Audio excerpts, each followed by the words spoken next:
Ladies and gentlemen, I want to thank you for your time and your attention.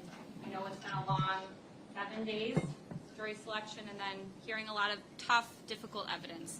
I don't take that for granted, that it's hard for individuals off the street on your normal everyday life to hear some of the evidence that you've heard and seen some of the photos that you've seen. So I appreciate the time and attention you've given to this case. In the state of Wisconsin versus Matthew Paul, the state has to prove 2 elements on the charge of first-degree intentional homicide. We have to prove that the defendant caused the death of Stephanie Pavlon, meaning that the defendant's act was a substantial factor in producing her death, and that the defendant acted with the intent to kill Stephanie Pavlon. You heard from the medical examiner. She makes a medical determination. You, as the jurors, make a legal determination. Just because she was not able to determine a medical cause of death does not mean that you, as 12 jurors, cannot reach a conclusion that the state has proven beyond a reasonable doubt that the defendant caused Stephanie Pavlon's death. Because you have the benefit of all the evidence that you heard over the last few days.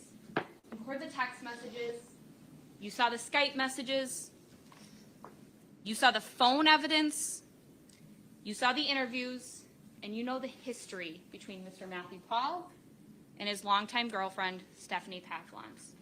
You have more evidence here today than Dr. Scheel was able to review. But also, you make an entirely different determination. I don't have to prove as the state that there was a motive or that this act was premeditated. I think in this case there was a motive. I think in this case Mr. Paul was done with Stephanie Pavlon. But I don't have to prove that, and you don't have to believe that I've proven a motive beyond a reasonable doubt. This is a circumstantial case. You heard all the evidence, and particularly with Detective Schrader, all of the cell phone evidence. That is circumstantial evidence, but that is just as good as direct evidence. For count 2, I have to prove that the defendant hid a corpse, and to hide means to put or keep out of sight, and that the defendant hid a corpse with the intent to conceal a crime. The body must be concealed. It doesn't have to be buried. It doesn't have to be covered up. It just has to be concealed, out of sight. Ms. Pavlon's body was clearly concealed, clearly out of sight, because for 17 days, golfers at the Western Lakes Golf Club did not see her body. For 17 days, employees at OAW came and left every day. Some even ate their lunch on a picnic table looking out towards those woods, and they did not see her body. For 17 days, patients came and went from OAW and did not see her body. And you heard Deputy Frischello say, if that construction worker had not pointed the body out to me, I would not have been able to find it. Those construction workers just happened upon the body. They didn't intend to find the body. They didn't know that that's what they were going to find that day. Those poor construction workers were just trying to do their job, put in some no trespassing signs. But what they came upon was a nightmare. Ms. Pavlon's body was also not visible to the drivers on I-94 or to the drivers on Gulf Road. You had the opportunity to go out there and see the scene yourself. So use your common sense and judgment. That body was concealed. That body was hidden. And the defendant intended for her body to be concealed. He didn't want anyone to find her. He didn't want anyone to know what had happened. Sure, he didn't dig a grave and put her in a grave, but he didn't have to, because in 17 days, her body was so decomposed that Dr. Scheel couldn't determine a cause of death, that the insect activity and the state of decomposition was so great that he left us with very little evidence at the scene. Ladies and gentlemen, the defense asked a lot of questions about Ms. Pavlon's mental health history, her suicide attempts. But ladies and gentlemen, let's be clear. This was not a suicide. This is Stephanie Pavlon's, on August 18th, her conversations with Mr. Zakos. Want to get together? You could come out to Delafield. We could get some dinner. Look at that picture of her. She looks happy. She looks upbeat. So how do we know this wasn't a suicide? She's making plans for her life. She's making plans with Mr. Zackos, or at least trying to. She's telling her doctor that she wants to work on some problems that she might have with her memory. She wants to do some testing. She's concerned about her health. Someone that's not planning to live doesn't make those plans for their life. And Dr. Rushell told you she was more upbeat when he saw her in May. She was thinking more positively, and she was concerned about her future health problems. She wanted to find ways to make her life better. She was taking care of herself. Mrs. Pavlons told you that Stephanie was looking forward to going to the Philippines. She was excited to get her passport. That was Stephanie's plan. That certainly wasn't Mr. Paul's plan. He didn't want Stephanie to go with him, but Stephanie was excited about the future. You saw on her cell phone that she had upcoming appointments, both doctor's appointments. She had dentist appointments. You heard from the dental scheduler that said, yeah, I called her a couple of times because she was planning for the future. There are no suicide attempts since March of 2021. Was Stephanie depressed? Yeah, absolutely. You saw those journal entries. Her life was terrible. But who made her life terrible? Mr. Paul. His violent and abusive actions made her life miserable. He controlled her medications. He controlled her movements. He controlled her finances. He controlled every aspect of her life. She doesn't even have the ability to take her medication when and how it's prescribed. No, Mr. Paul tells her when she can have her medications. She has to ask him for her own medications. She has no prescriptions with her in the woods. She's found in the woods, no purse, no water bottle, no drug paraphernalia, no prescriptions, nothing. Just a vape and a scalpel outside of the wooded area. The position of her body and the location of her body tell us this was not a suicide. Ms. Pavlons didn't go out there with the intention of ending her life. And finally, that note. The note that's found in Mr. Paul's car, Exhibit 35. Mr. Paul, initially in his interview, says, it was just a cry for help. That's what him and his dad thought. But here in court, they characterized that as a suicide note. But ladies and gentlemen, that was no suicide note. That was a breakup note. That was an I'm done with you note. The content is not consistent with a suicide note.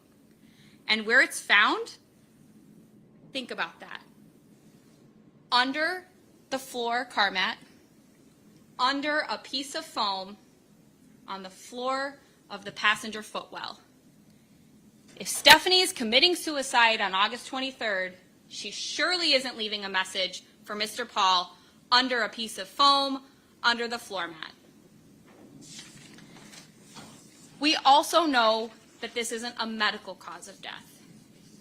You heard from Dr. Rushell. How powerful was that testimony? He told you that there was a less than 1% chance that a seizure would cause great bodily harm or even death. He said the only times he could think of a seizure causing a patient's death was if they had the unlucky occasion to be swimming while they had the seizure. Or maybe they were sleeping and they smothered themselves in their bedding. This was not a seizure. You can rule that out. This was not a suicide. So what is this? This was a homicide. Mr. Paul is covering his tracks from August 23rd all the way until he's arrested on September 18th of 2023. He says to his girlfriend in the Philippines, "We will be ready." On August 19th, we know that there's a conversation between Mr. Paul and one of his girlfriends in the Philippines, Ms. Sherilyn Valente, saying he's upset that Sherilyn and Stephanie have been talking. He tells her, I'm asking you just to leave her alone. He doesn't want them communicating. And why? Because they don't know that Stephanie's living with him. They don't know that Stephanie and Mr. Paul have a child in common, Layla. They don't know that Stephanie is not his employee, that it's his girlfriend, his longtime partner.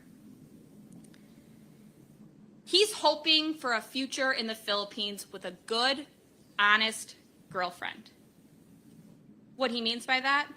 Someone that will obey him, do exactly what he tells them, and let him control every aspect of their life.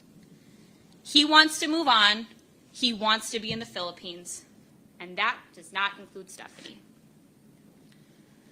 So on August 23rd, we see Ms. Pavlons leaving the apartment at 8:39 a.m.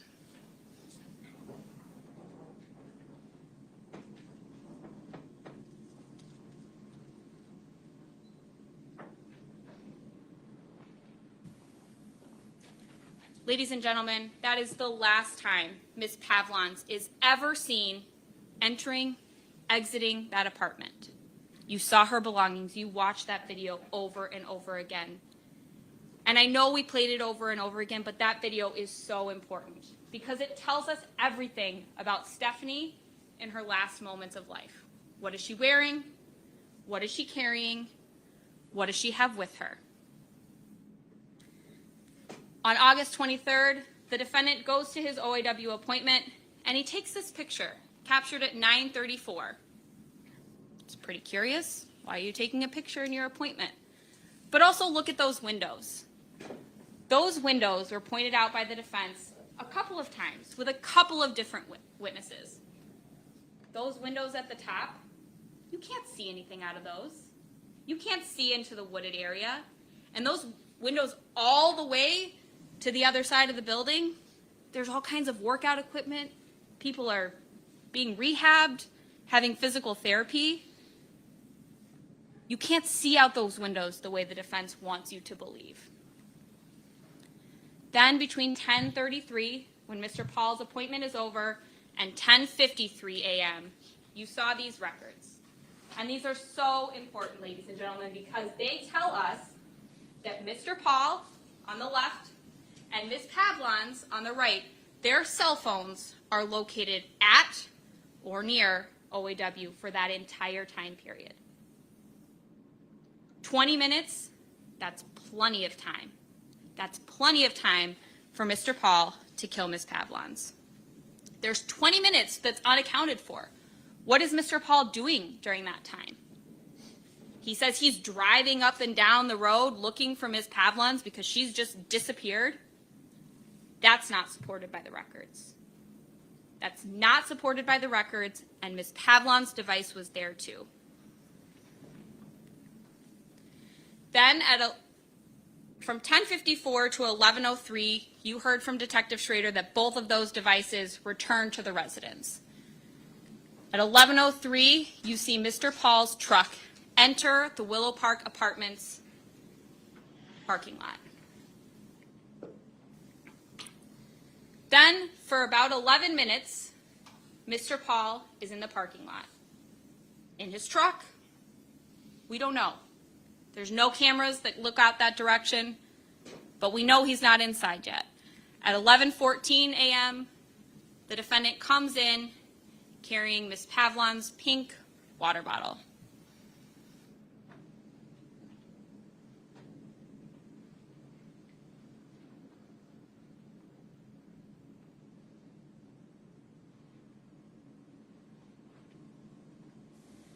Between 11:14 and 12:19, just over an hour, the defendant is inside of his apartment. You should have noticed that on that last video, Mr. Paul didn't prop the door open.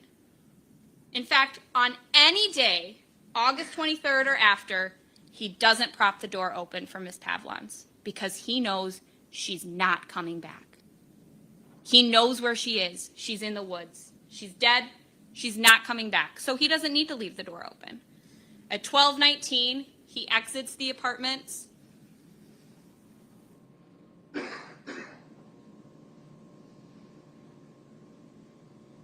He walks outside towards the parking lot. And from 12:19 to 12:29, he's again outside in that parking lot. We don't know what he's doing. But at 12:29, he comes in. And what is Mr. Paul carrying? Mr. Paul is carrying this purse, concealed in a bag. Concealed in a bag so that no one sees him coming in with this distinctive looking purse. Because Ms. Pavlons was last seen walking out. And he's not stupid. He knows there's cameras. You saw him in some of those videos that Attorney Galvez showed you. He's kind of ducking his head, trying to stay out of the camera view when he's letting Stephanie in. He knows he's on camera. He has to conceal that. That is a vital piece of evidence. Ladies and gentlemen, you can see from this, that is absolutely Ms. Pavlon's purse that Mr. Paul carries in that day. And he even tells law enforcement that he brought the purse back. He just lies about how that happened. Then on August 23rd, that afternoon, he makes 2 calls from Stephanie's phone. 2 calls to her food share card, checking her account. Why make those calls from her phone? According to him and what he tells law enforcement, he hasn't even found the phone yet. But we know that that's him using the phone. Mr. Paul doesn't have visitors. Mr. Paul and Ms. Pavlons don't have friends. It's just the 2 of them. And if Ms. Pavlons isn't there to make those calls, it's Mr. Paul. Sorry. On August 24th, he then makes a call to Pick and Save Pharmacy because he's going to pick up her prescription for alprazolam. He's also prescribed alprazolam, but he wants her alprazolam. Then on August 25th, he says, I'm really worried about somebody in my circle. 2 days have gone by. You saw no evidence that he called 911, said, oh my gosh, my girlfriend's missing. This is concerning. He doesn't call family members. No, he calls the pharmacy and he calls her food share. What is he really worried about? He's really worried that he's going to get caught because he killed Stephanie. He calls the Pick and Save Pharmacy again on the 25th, and then he deletes that call. You should be asking yourselves, if he wasn't doing anything wrong, if Mr. Paul had nothing to hide, why does he delete the call to Pick and Save Pharmacy?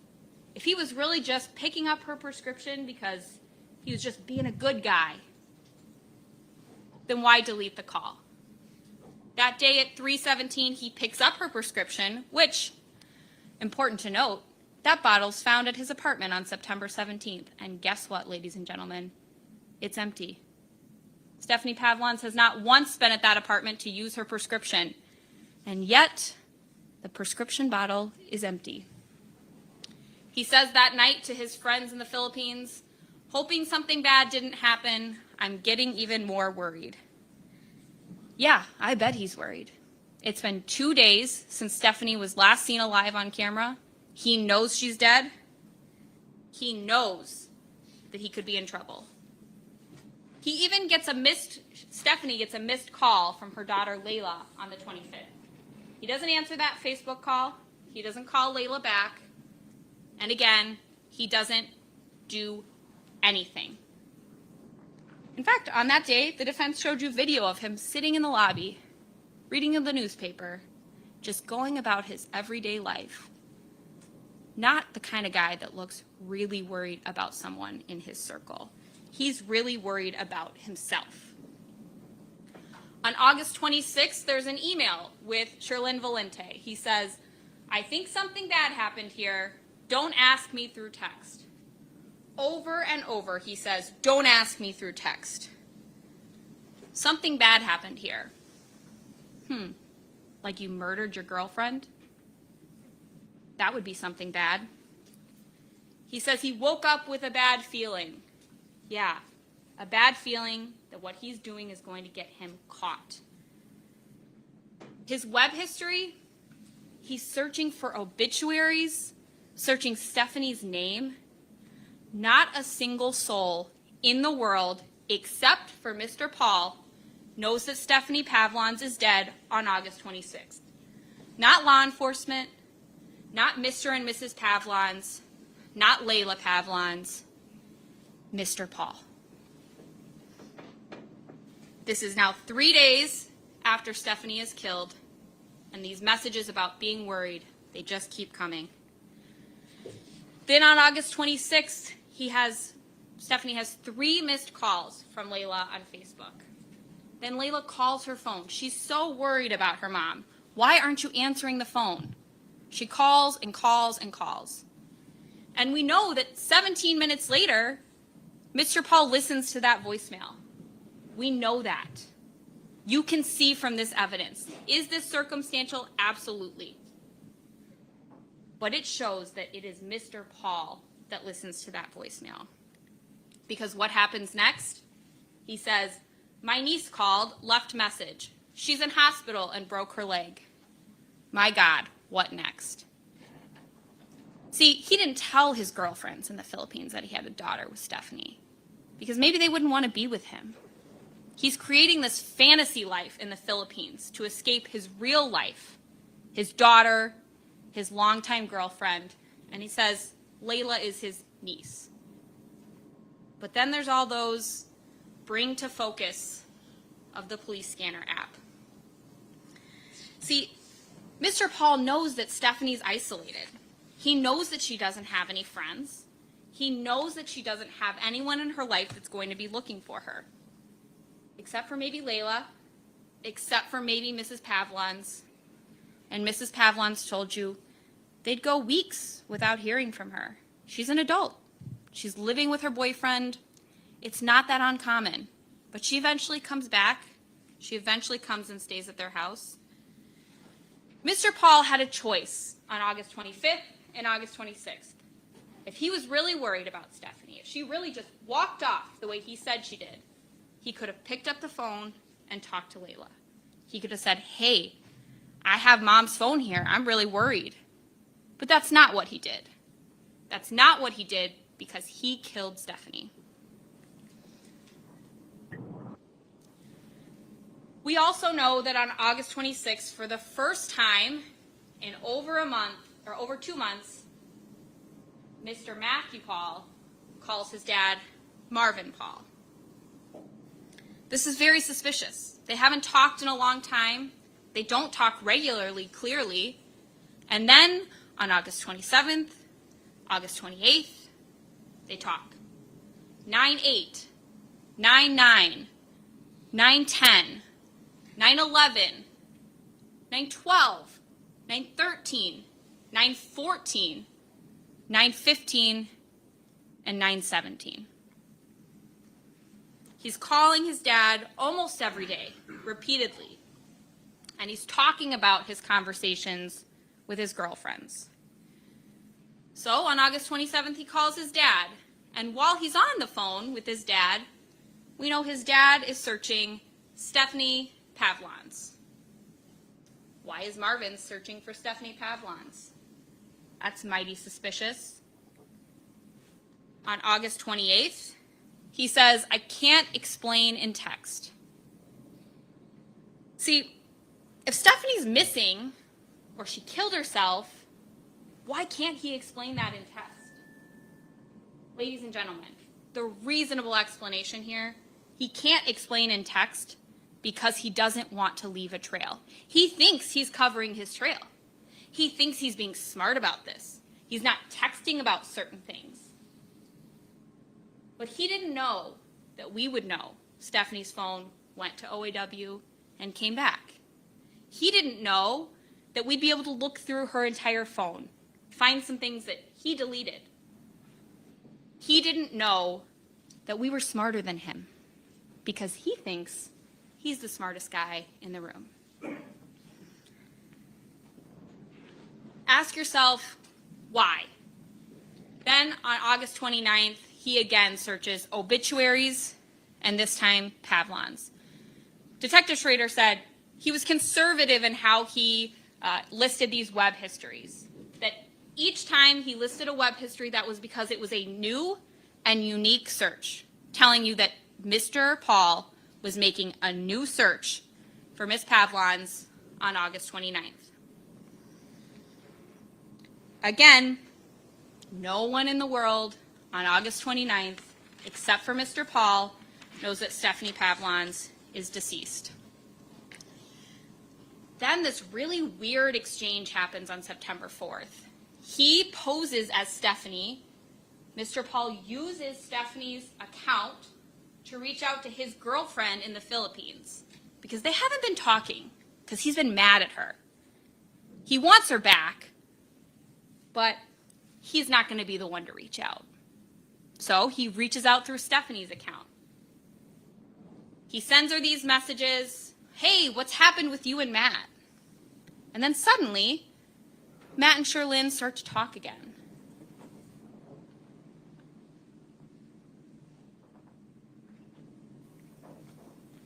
On September 7th, he has this conversation. You had more than a year to be friends with Steph. Suddenly you act like a friend.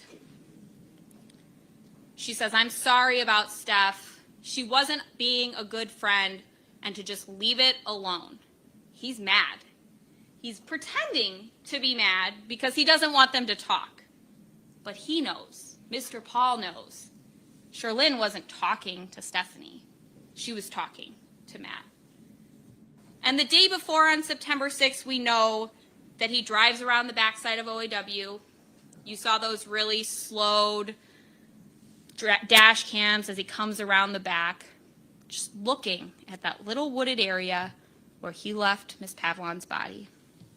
He's looking to see if anyone found her, and on that day he goes to the car wash. He says that's the day he found the note. That's the day he found the purse. But the evidence suggests otherwise.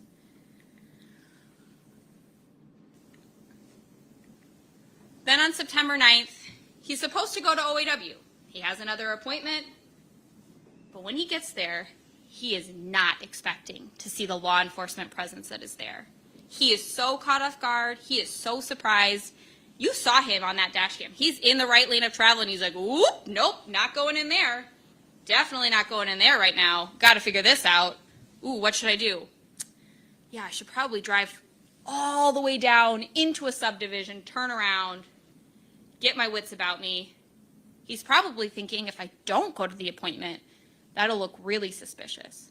I'll go there. I'll try and find out what they're doing. I'll try and get an eye on what's going on. He doesn't just make a quick U-turn either. He drives all the way down into that subdivision, all the way to the end, and then turns around. He's panicked. He knows why they're there. He's the only person in the world that knows whose body is laying in those woods. He knows why they're there. He knows what they're doing, and he knows the jig is up. If he's not careful, if he doesn't cover his tracks, if he doesn't act carefully over the next few days, he's going to be in big trouble. So while he's at his appointment, he checks the police scanner. He calls his dad. And when he drives into OAW on September 9th, these are zoomed in stills of that dash camera. Look back into the woods, ladies and gentlemen. You can't see any of those detectives that are working in the area where the body was found. You can't see anything. That body was concealed. Mr. Paul, on September 9th, when he drives in, he can't see what they're doing back there, but he knows. This just proves how concealed that area is. It's concealed in plain sight. It's concealed in a busy area, but everybody's busy. Everybody's focusing on their own day, their appointment, their job. their drive, how many times have you thought, man, I just got to work and I don't remember getting here? Because you're focused on your own day. The people at OAW couldn't see what Matt hid. After his appointment, you heard him on the scanner as he walks out. He's outside of OAW for a little bit before he gets in his car, and then he goes right to his dad's house, where he and his dad talk things over. He doesn't approach the cops. He doesn't say, oh my gosh, I'm so glad you guys are here. I've been so worried about my girlfriend. She walked away from my car here 17 days ago. I had no idea. I have no idea where she is. No. He drove away. He didn't talk to police. He talked to his dad. While he's at his dad's house, look at these web searches. Stephanie Pavilions, missing woman found dead. Does anyone know that Stephanie Pavlons has been found dead on September 9th? Well, Mr. Paul knows. Maybe Marvin, based on these searches. The police definitely don't know that day. Waukesha police scanner, news happening today in Waukesha. Again, missing woman found dead. Body found by construction worker, dead. These searches, they tell you that Mr. Paul knew what happened to Stephanie. They tell you that he was the one responsible for what happened to Stephanie. Then on September 9th, you heard testimony that the only other time he used the elevator was when his dad came over to spend the night. They took the elevator up to his apartment on the 3rd floor, and his dad spends the night. Then on September 10th, in the morning, Mr. Paul reads this article. Dead body found by construction crew in Delafield. And you heard over and over again the testimony that no one knew that this was a woman. On September 10th, we don't even know who the body is. We don't know who the identity of that person is. And then at 8:26 p.m., Mr. Marvin Paul is searching Stephanie Pavlons. On September 11th, he says he's wondering why all this bad shit now is grieving time. What are you grieving? You're grieving Stephanie because you killed her. Who's dead? No one knows that Stephanie's dead. Nobody but Mr. Paul. He certainly doesn't seem like he's been grieving. He's been chatting daily with both of his girlfriends in the Philippines. He's going about his life. No huge change in pattern for Mr. Paul. He's just going about his life, taking walks, taking her phone with him when he goes to appointments, random places out in the city of Waukesha. Who knows why he's doing that? But we know Stephanie Pavlons isn't making that phone move. The only reasonable explanation is that Mr. Paul was taking the phone. Then Mrs. Pavlons calls Stephanie, her mom. Her mom calls her. And Mr. Paul, her partner of 20 years, doesn't answer the phone and say, hey, Georgianne, I know things are really strained between us, but I'm worried. I haven't heard from her. I haven't seen her. I don't know what's going on with her. Have you seen her? Have you heard from her? No, he doesn't do that. Defense is going to say, well, he's just a bad boyfriend. He's a really bad boyfriend, and you don't have to like him, but, you know, it is what it is. That doesn't mean he killed her. If he didn't kill her, why doesn't he answer the phone? If he didn't kill her, why does he check the voicemail and then go on with his day? He then calls his dad at 6:36 p.m. And that night he says, I had a long talk with Dad. We will be ready. Ready for what? Ready for the police? Ready for the investigation that's going to follow? Ready for the search warrants that will happen? Ready for what? The family called someone and said nobody has seen her. The family. Mrs. Pavlon's, because Mrs. Pavlon's called her that day. And Matt knows, Mr. Paul knows, that the only people in her life that are actually going to raise some alarms or might be concerned about her are her mother and her father and her daughter.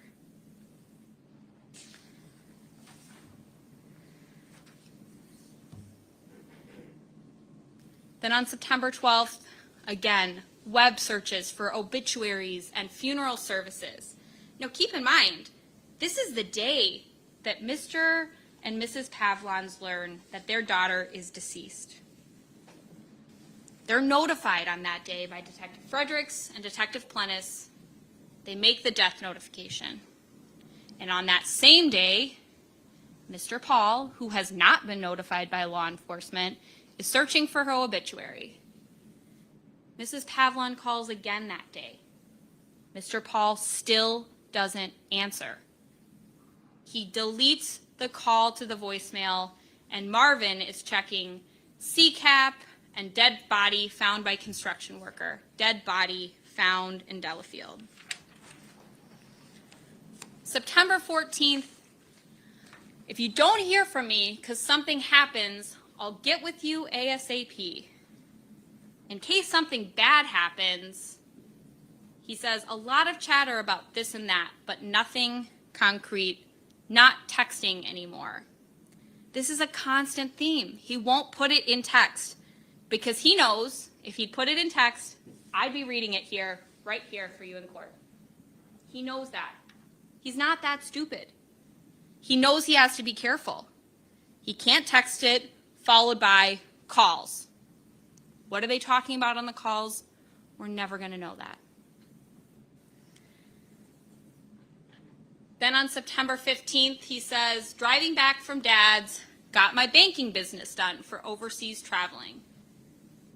Says to the other girlfriend, Sherlyn, did banking business for overseas travel. Then he sends a message from Stephanie's phone to his phone. And this is the only remaining message between Stephanie and Mr. Paul on her device. Some YouTube link, some article about ATF. I don't know what the significance of that is, but I do know the fact that that's the only remaining message means that Mr. Paul had been very busy deleting things. And we know he was very busy deleting things because Detective Schrader explained this to you. 380 messages are deleted between March 17th and June 17th. 442 messages deleted between June 17th and August 15th. And 93 messages deleted between August 15th and September 14th. All kinds of things we know were deleted after September 8th because Detective Schrader testified about that snapshot that came up on her phone, that no one would be able to see, right? That he could look through her phone and find. And it had text messages and calls, all of which are deleted. That snapshot's taken on September 8th. So sometime between September 8th and September 17th, Mr. Paul was deleting things. I don't know when he deleted all these messages. I don't know if he deleted these messages. But I do know that there are no messages between Stephanie and Mr. Paul. That's pretty curious, given that they're so close. They spend so much time together. Why are all those messages gone?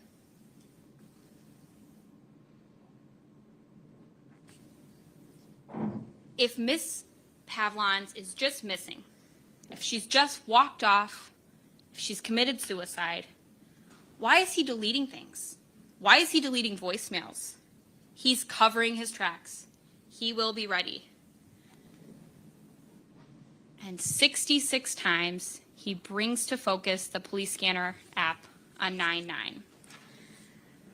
Now, ladies and gentlemen, I've talked about all the cell phone evidence now that points to Mr. Paul being guilty of this, of the state proving beyond a reasonable doubt, circumstantial evidence that Mr. Paul was the person that caused the death of Stephanie Pavlons.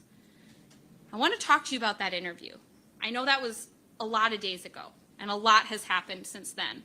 But let's talk through some of those inconsistencies that he had in his interview.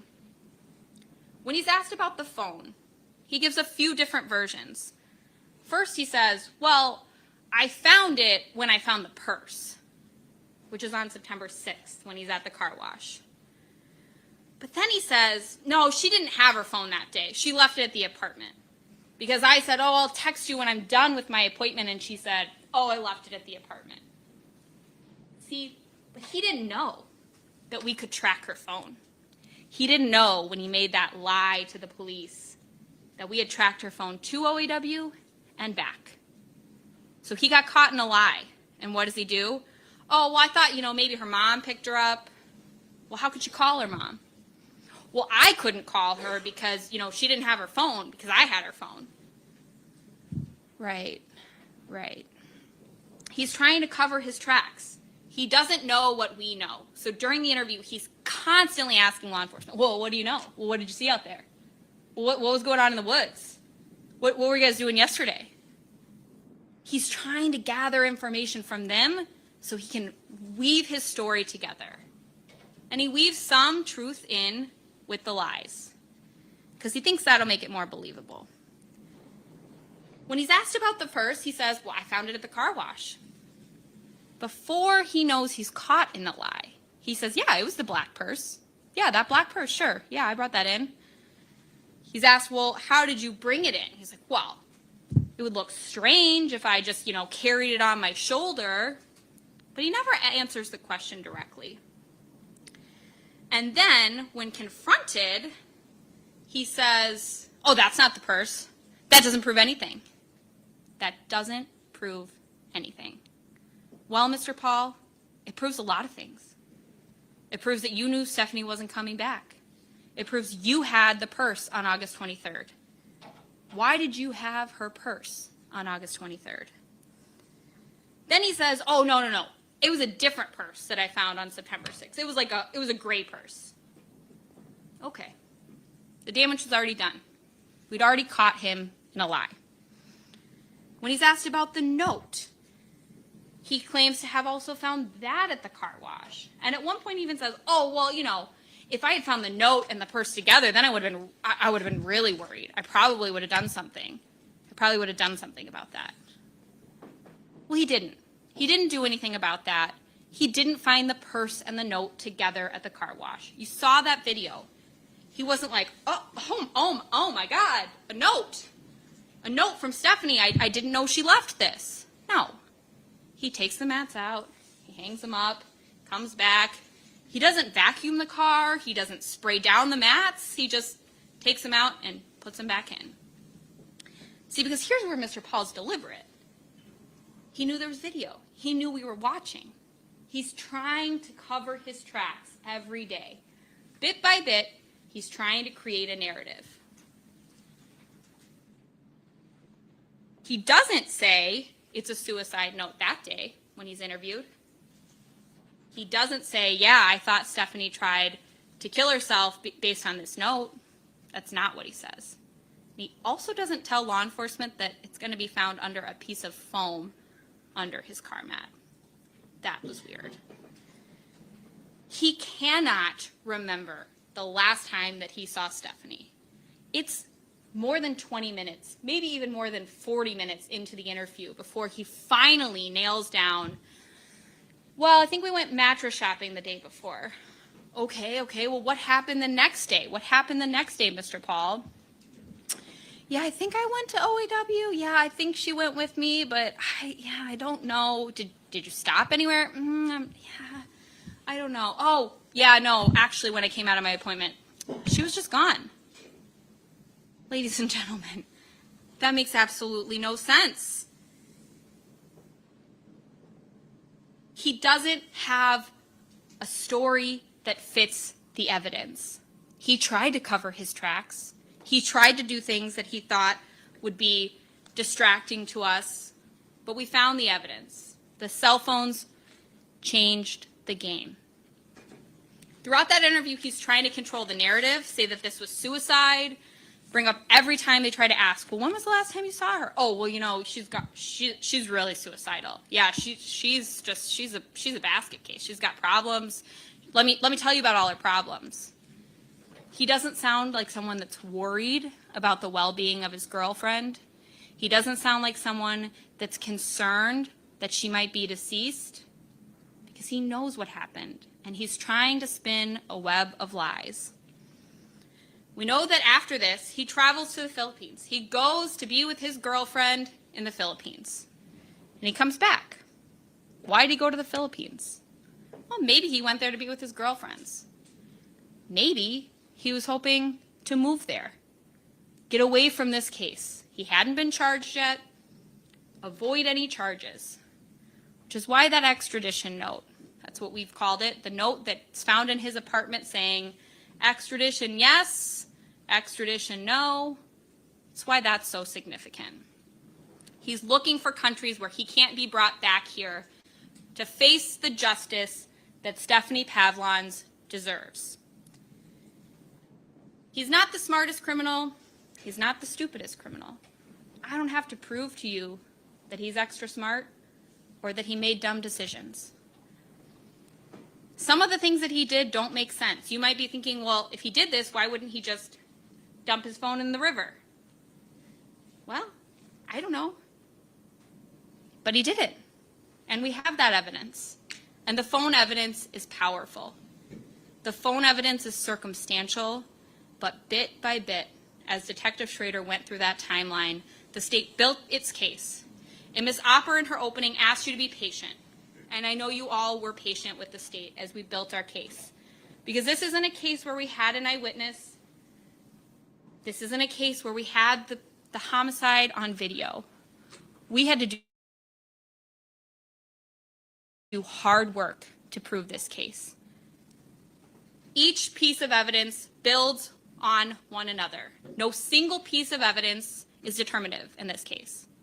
But each piece shows you the kind of person that Mr. Matthew Paul was, shows you the relationship that Stephanie Pavlons had with Mr. Paul, and ultimately that Stephanie Pavlons met her demise on August 23rd because of the actions of the defendant.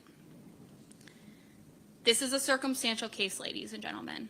I ask that you carefully consider each of the pieces of evidence that were presented to you, that you look at all of the evidence in a whole, not close up, one by one, because it's each piece put together that shows beyond a reasonable doubt that Mr. Paul is not only guilty of first-degree intentional homicide, but that he also intentionally concealed Stephanie's body. And because he did that, because she was concealed, she was eaten by insects, her body decomposed so greatly to the point that there was no DNA evidence, there's no cause of death, but that doesn't change the other evidence we have. So ladies and gentlemen, I'm asking that you find the defendant guilty of both counts 1 and 2. Thank you. Thank you, Ms. Gordon. Mr. Wolf. Thank you. Madam Clerk, if I could just make sure that our side works.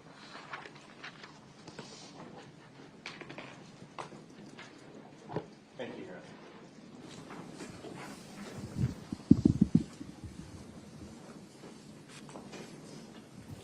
Good afternoon.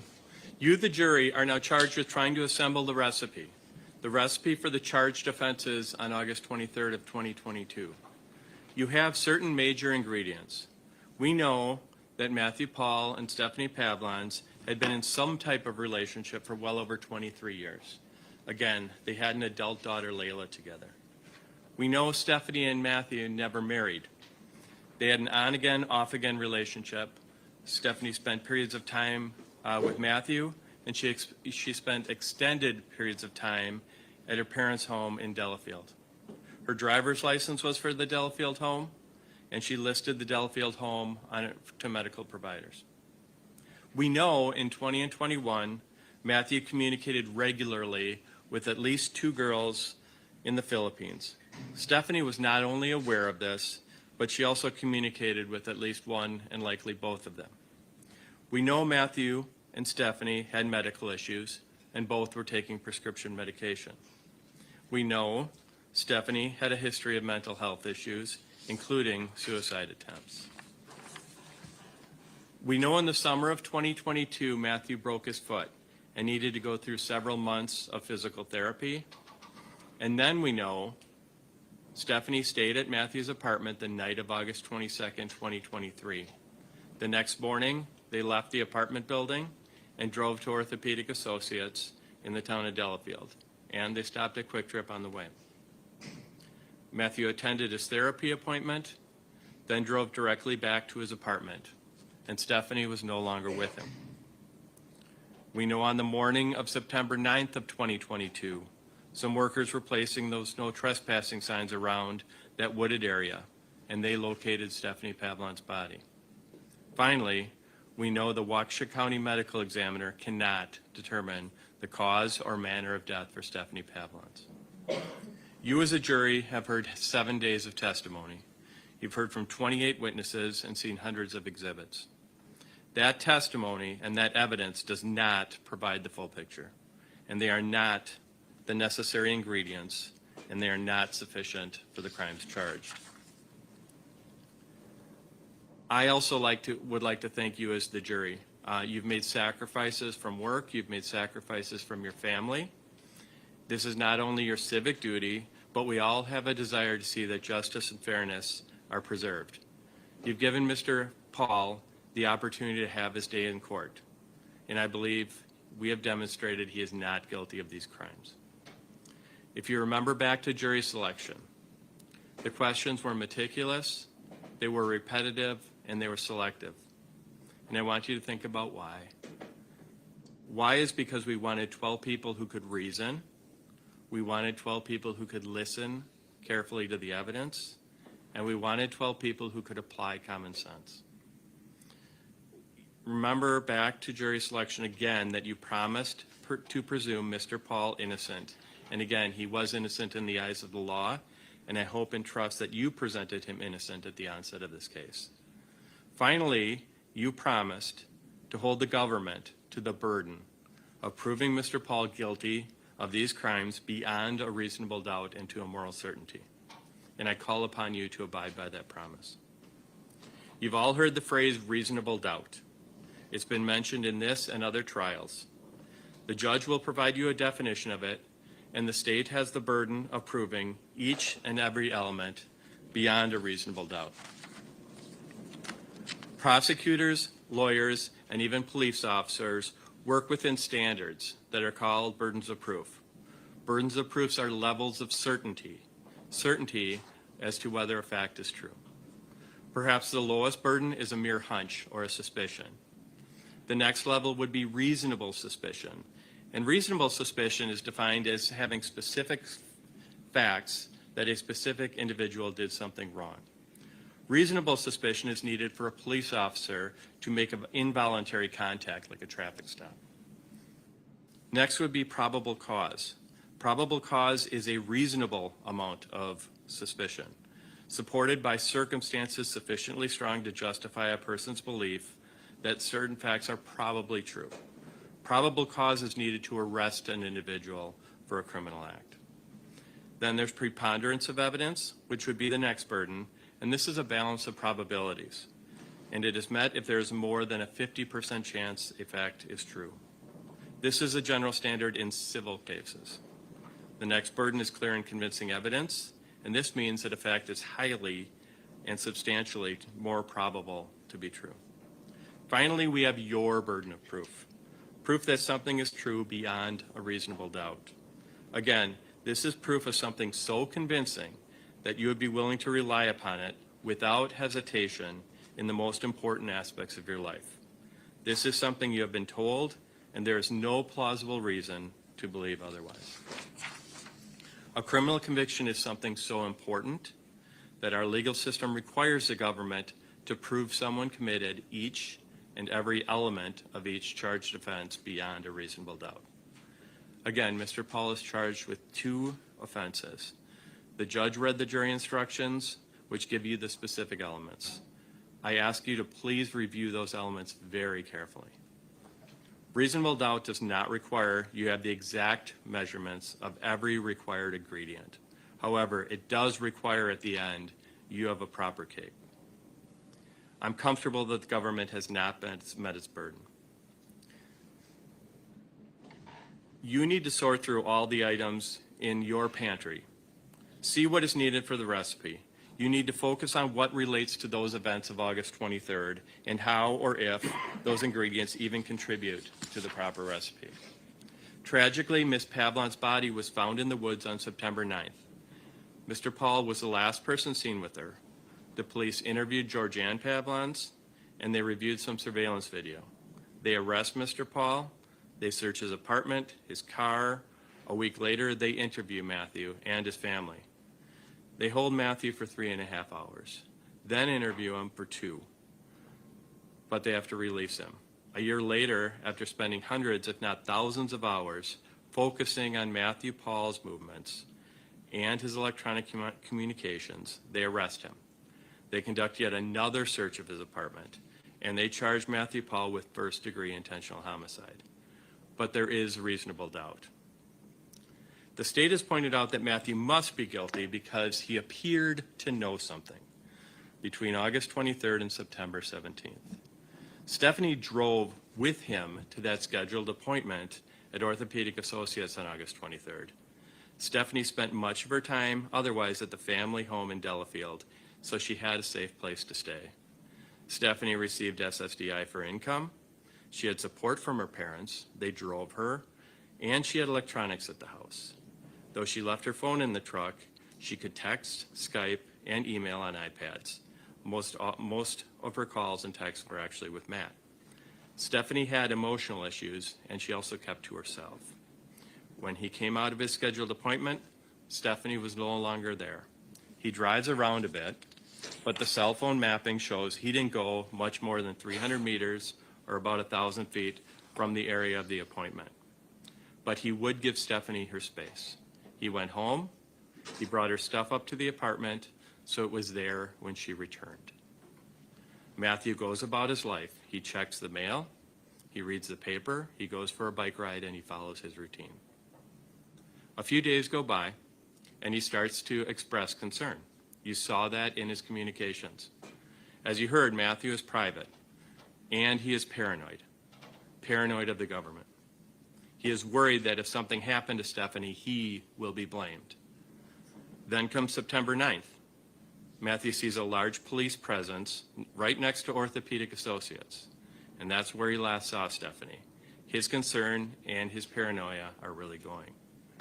By the clothing and longer hair, all present deputies, officers, and detectives are aware the body is that of a female. By the shoes, we know that at least one of the construction workers knew it was a woman. The police talk with, they conduct interviews with people on the scene, including OAW employees and onlookers during the 4 to 5 hours they are on scene. Matthew monitors police scanners. He Googles the newspaper for stories, and he skims obituaries. Personally, I don't find this behavior suspicious. If someone I knew was missing, I'd do the same thing.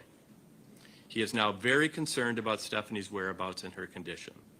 Matthew has had contact with police before. His worry, his paranoia, concern for himself continues to grow. You are shown his interview from September 17th. Yes, he is evasive. Yes, he is paranoid. And yes, he does not recall some specifics. Keep in mind, this is 25 days after he last saw Stephanie. The Waukesha City Police Tactical Unit had burst into his apartment. His home is searched. He's arrested. He's taken back to the sheriff's department, placed in a holding room for 3.5 hours, then read his Miranda rights. Yet what does he do? Despite all that, he actually speaks to officers for 2 hours. Then he's released. Despite his paranoia, the government has taken issue that Matthew didn't report her missing. We know Stephanie and Matthew had this on-again, off-again relationship, and Stephanie spent the time at her family home in Delafield. She received her mail at the Delafield house, and again, she used that address for medical records. We know Stephanie had a spare phone, an older phone at the house. She had other electronics still at her parents' home. Georgianne Pavlons also said that after the move from West Avenue to Delafield Street, Stephanie kept most of her stuff at that house. Finally, we were told Stephanie was very private. It was not unusual for Stephanie to have periods of no contact. No one, no friends, not Layla, not Georgianne Pavlon's, despite an unanswered text August 25th, and not Richard Pavlon's. No one reported her missing. The government made issue of the fact that Matthew accessed and occasionally used some electronics and even social media for Stephanie. Matthew and Stephanie spent time together. They worked together. Matthew recently bought one of Stephanie's cell phones for her, and he paid the phone costs and the data costs for both of them. The state even showed us a Skype exchange between one of the girls from the Philippines and Stephanie's account shortly after August 23rd. Ms. DeCierto sent 20-plus messages to Stephanie's account. Matthew responded once, maybe twice, pretending to be Stephanie. He was fishing, trying to see what Ms. DeCierto thought of Matthew. Then we saw Matthew quickly revealed it was him by mentioning spanking. He ended his trickery quickly. The government took issue with the fact that some calls were deleted from Stephanie's phone and maybe some texts. They make a big deal that Matthew was using Stephanie's phone, sending Facebook messages and Skype messages. But you saw Matthew's interview. He didn't tell the police, hey, her phone's been used. She's sending messages. She must be alive and well. There was no trickery like that. I honestly don't know why he did what he did, but it certainly doesn't prove that Matthew killed Stephanie Pavlon's. What about the alprazolam prescription that Matthew picked up for Stephanie on August 25th? We know that particular bottle was found empty 3 weeks later. It was mentioned by the state on September 17th. We also know that at that time, both Matthew and Stephanie were prescribed that medication. We know Matthew monitored Stephanie's prescriptions. We heard testimony that medication was often carried in their pockets. We know police thoroughly checked Matthew's apartment and his truck. We never heard if any alprazolam in the prescription bottle or otherwise was found anywhere else during those searches. Then there's the black purse. Again, Stephanie and Matthew were frequently in and out of the building, up and down the stairs, carrying shopping bags, water bottles, and stuff to and from the truck. At some point, Matthew brought the purse back into the apartment and placed it with Stephanie's other tan bag in the bedroom closet for her when she returned. Like the pill bottle, Stephanie's phone, like her iPad, like her pink water bottle, he didn't throw the purse in the garbage, he didn't hide it, he didn't destroy it. There's no evidence Matthew wiped out his email accounts or his Skype accounts, and he didn't delete the memory from his dashboard camera. Again, it does not appear Matthew threw anything out despite his interactions with the police. During the search warrant a year later in September 2023, detectives located in a box that list and designations of countries which wouldn't cooperate with extradition. But we have no idea when or why that list was made. It clearly was no secret that Matthew Paul communicated very regularly with those two women in the Philippines, Ms. Valente and Ms. DeCierto. We learned Stephanie communicated with both of them. Both Stephanie and Matthew were making plans to travel to the Philippines. Given the regular and open communication, this does not appear to have anything directly to do with the end of Stephanie's life. 7 months after he had been arrested, then released, we learned Matthew planned a trip to the Philippines in March of 2023.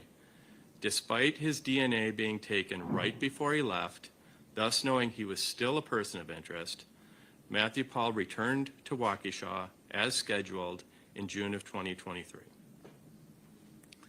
The state has replied on the testimony of Deputy Willis of the Racine County Sheriff's Department.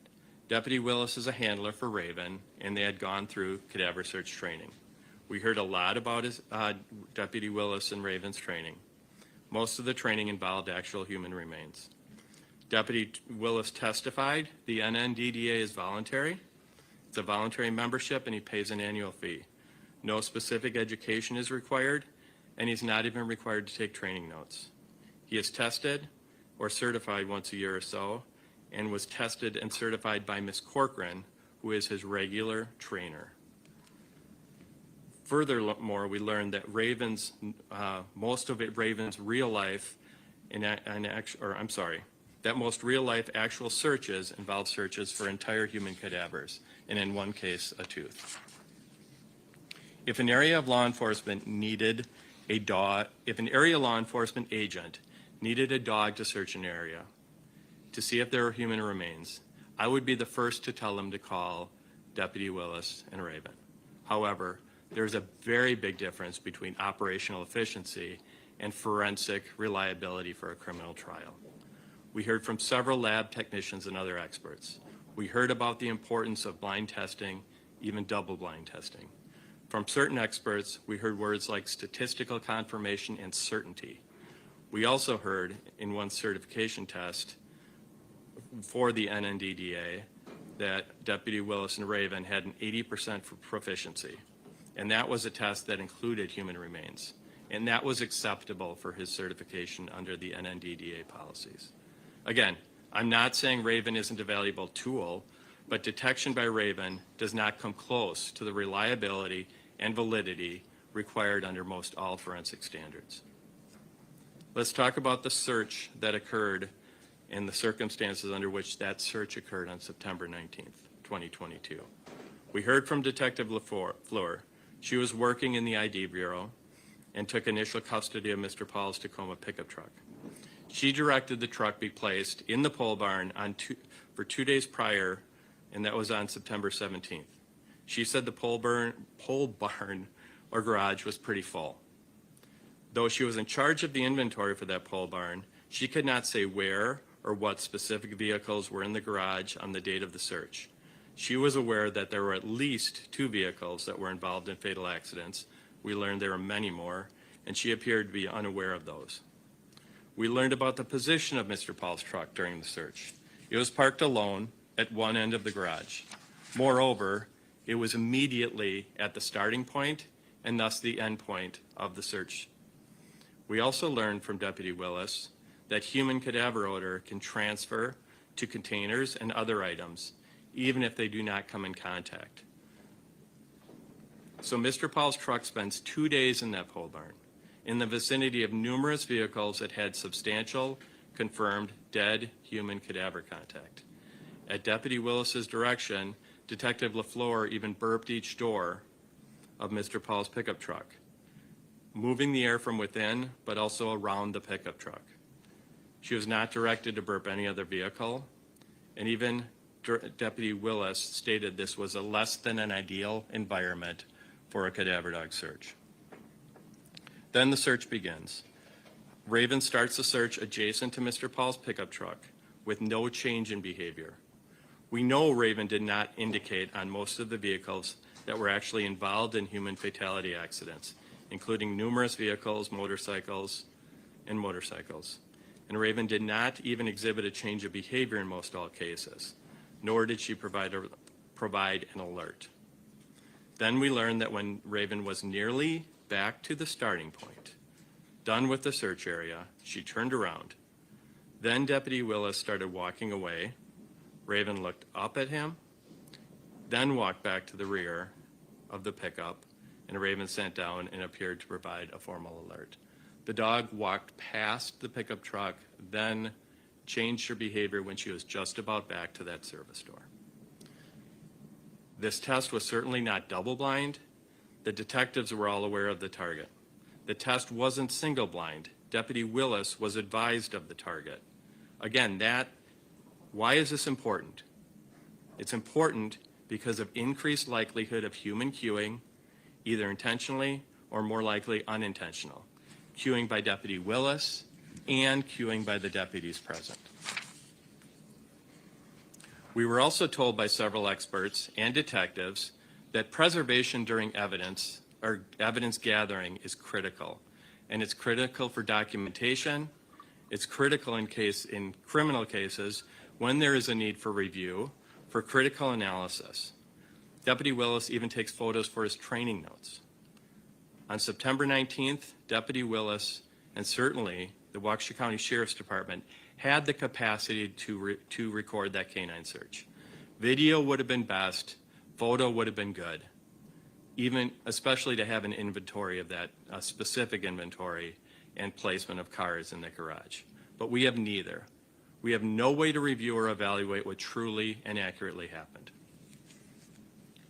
Finally, we learn that the Waukesha County Sheriff's Department, or detectives, brought in the forensic experts from the Wisconsin State Crime Lab to process the truck. Not only was there no visible evidence of any relevant volatile human remains, they took countless swabs, including from the rear bed and bumper. The results showed signs that Matthew Paul was in the front cab of the truck, and I think the bed of the truck, but all other tests were negative. Finally, we have the biggest areas of reasonable doubt. We still have those three questions that I asked at the beginning of this case. Question 1, how did Stephanie get from the cab of Matt's truck several hundred feet in broad daylight to the small wooded area where she was found? Keep in mind that in August and September of 2022, the area appeared to be quite active. It was not yet posted no trespassing. It was not overgrown like you saw. You saw the pictures. The body was along a path in a moderately sized clearing near a fire pit or a burn barrel, not far from numerous beer cans. Even after workers posted those no trespassing signs, at least one person walked that trail through the woods. We saw that on the trail cam picture. Keep in mind, the area is bounded by a heavily traveled frontage road and interstate, a very busy health center, a golf course, and homes. Question 2, if Matt carried Stephanie into that wooded area, when would he have done that?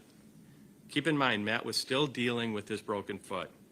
Keep in mind the distance from that parking lot to the woods, the traffic, the sight lines along the east side of Orthopedic Associates.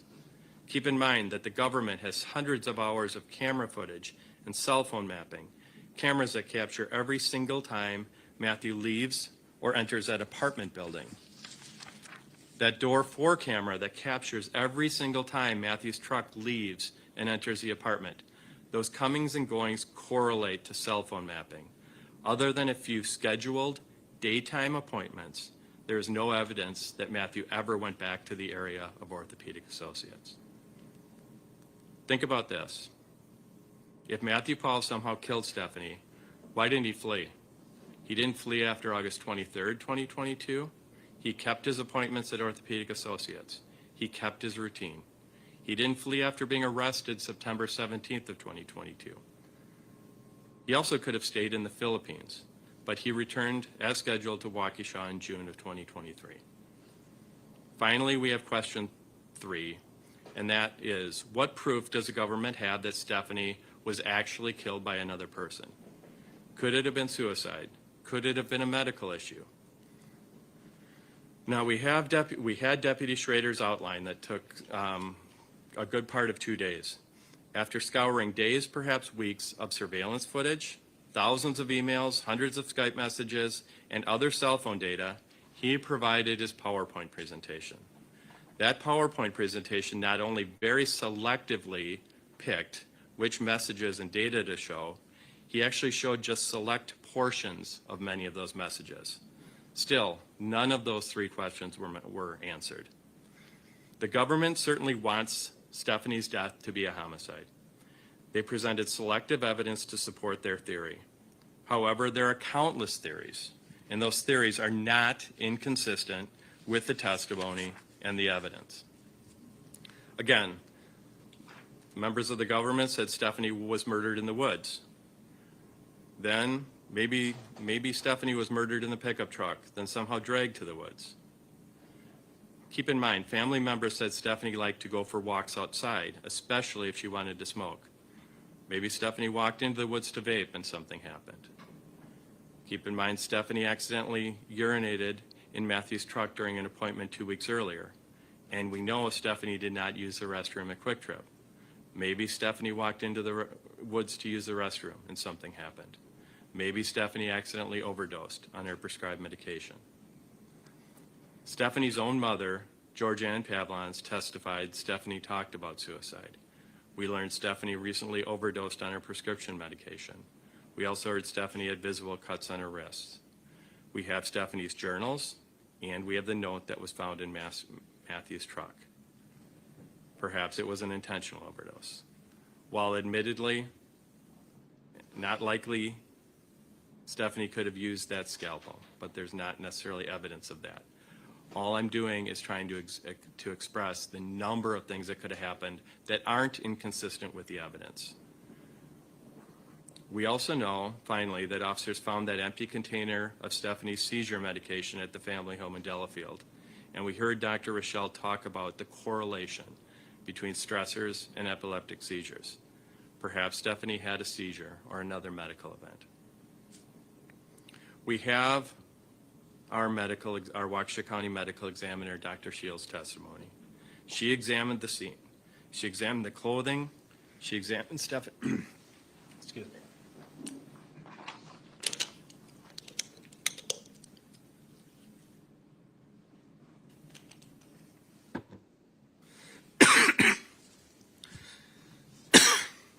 She examined the scene. She examined the clothing. She examined the body. After a year of investigating and testing, she provided her report.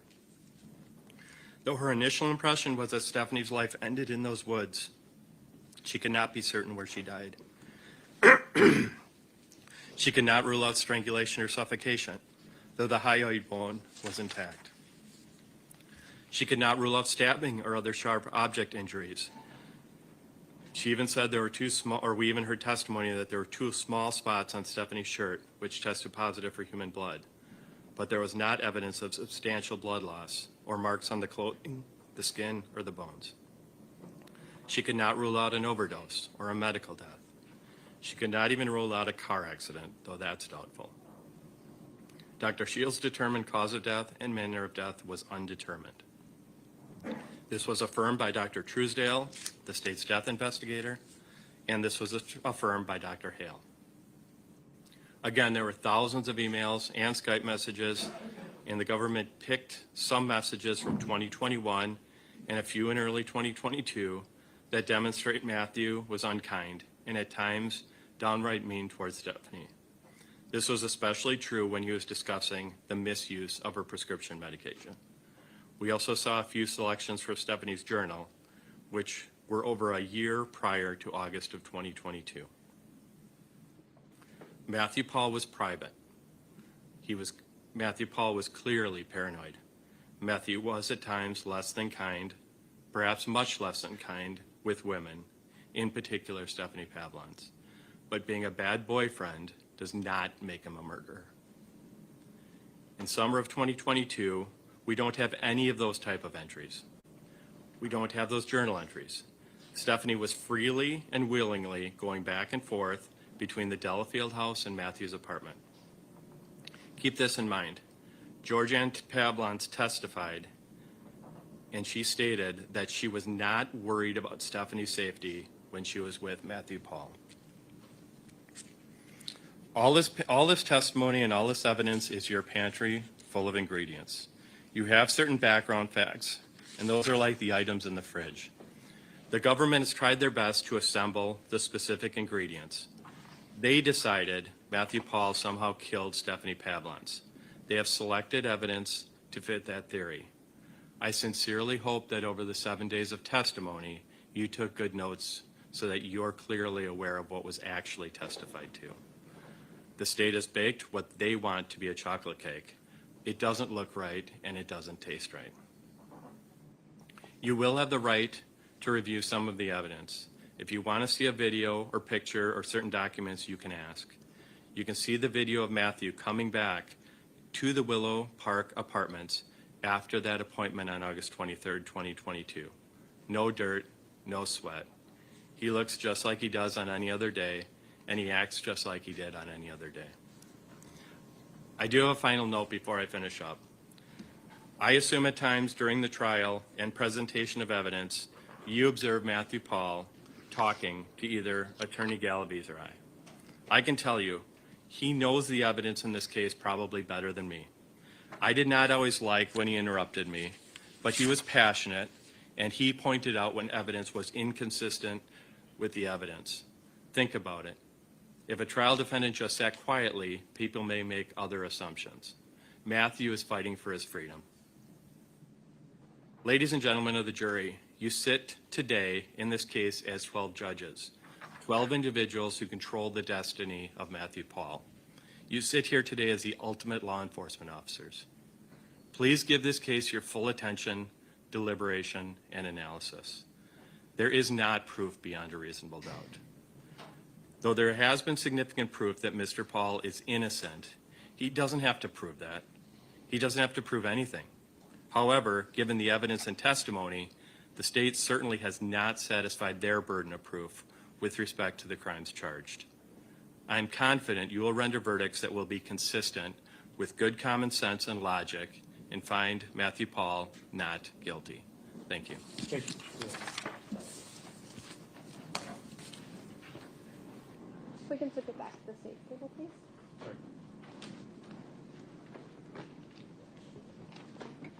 Go ahead, Mayor.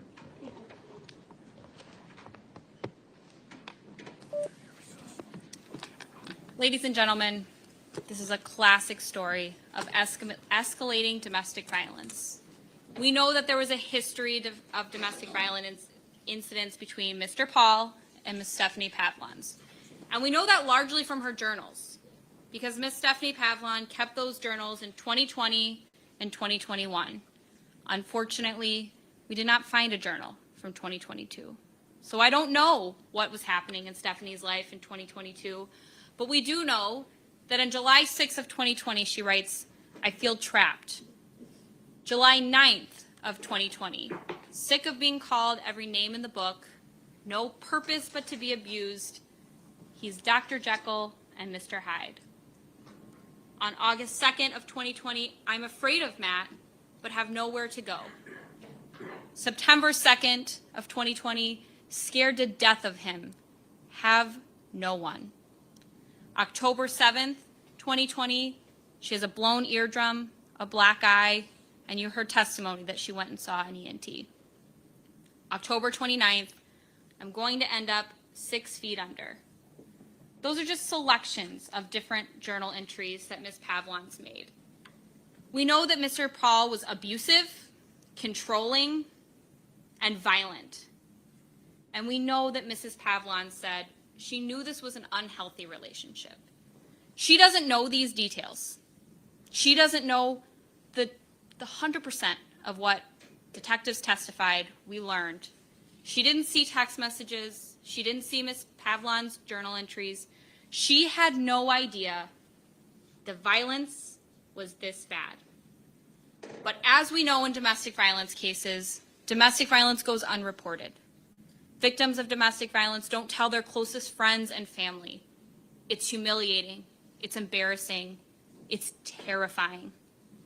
The most dangerous time for a victim is when they decide that they're ready to leave. We know that there are significant size differences between Mr. Matthew Paul and Ms. Stephanie Pavlons. She's tiny, petite, incredibly skinny. Mr. Paul works out, he exercises regularly, he's healthy and fit and muscular. He's taller than her, he weighs more than her. Stephanie is Mr. Paul's punching bag. Whenever he has a bad day, he makes sure she's going to have a bad day too. Because he's not going to suffer alone. He wants her to hurt worse than he hurts. She's at a size disadvantage. She's scared to death of him. She can't fight back. He's bigger than her. He's stronger than her. He always gets his way. We don't know what fights are happening closer to August of 2022. There's no text messages between them. Wonder why. Ms. Pavlons doesn't keep a journal. Probably because she's staying with Mr. Paul. She's with him all the time since she's helping him with his foot injury. The defense made a really big deal about that date of August 8th when Ms. Pavlons came in with her pants wet. So let's talk about that day. We know that his truck returns at 2:34 p.m. Mr. Paul walks in 4 minutes later at 2:38 p.m. Mr. Paul exits and leaves the door ajar at 3 p.m. At 3:01 p.m., Ms. Pavlons walks in and her pants are wet. So for 30 minutes, Mr. Paul had Miss Pavlon sit in the car with her wet pants. He's humiliating her. He's embarrassing her. He's controlling her. Then at 3:27, he has the gall to send her a text message that says, "Your piss stain," along with a picture of the seat. How condescending, how degrading. Her partner of 23 years. So what can make someone lose their bladder? Dr. Hale told you, strangulation, suffocation. Within a matter of seconds, when someone's being strangled, they can lose their bladder. So either that day at OAW, maybe even in the parking lot, they get into an argument. He's really pissed at her. He's upset. He wants to let her have it. He grabs her neck. He strangles her. She's terrified. Terrified. She begins to lose consciousness, and then she loses her bladder. See, strangulation's all about power.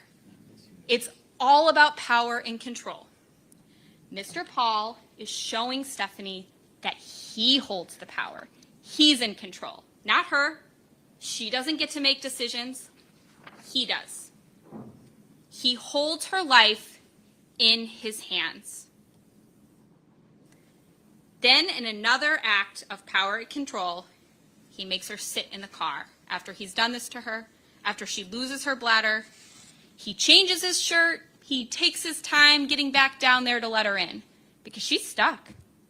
She can't get into the apartment without him. She knows that. He knows that. He knows that she's at his beck and call. She is completely reliant on Mr. Paul. Between August 19th and August 23rd, we know that Stephanie and Sherlyn had been communicating. We saw from those messages with Sherlyn that made Mr. Paul really angry. So angry that he stops communicating with Sherlyn altogether. He stops communicating with her via Skype, says, "I'm not getting into texting battles with you," and he only communicates via email. Again, just a little glimpse of his power and control over the women in his life. He's worried that Stephanie's going to ruin everything for him. Because like I said before, these girls in the Philippines, they don't know his whole life. He's told them selective details. They certainly don't know that he's living with a woman in his apartment. Yeah, Stephanie knows about these women. That's an element of the control. Mr. Paul is rubbing that in her face. He's allowed to talk to these women. She's not.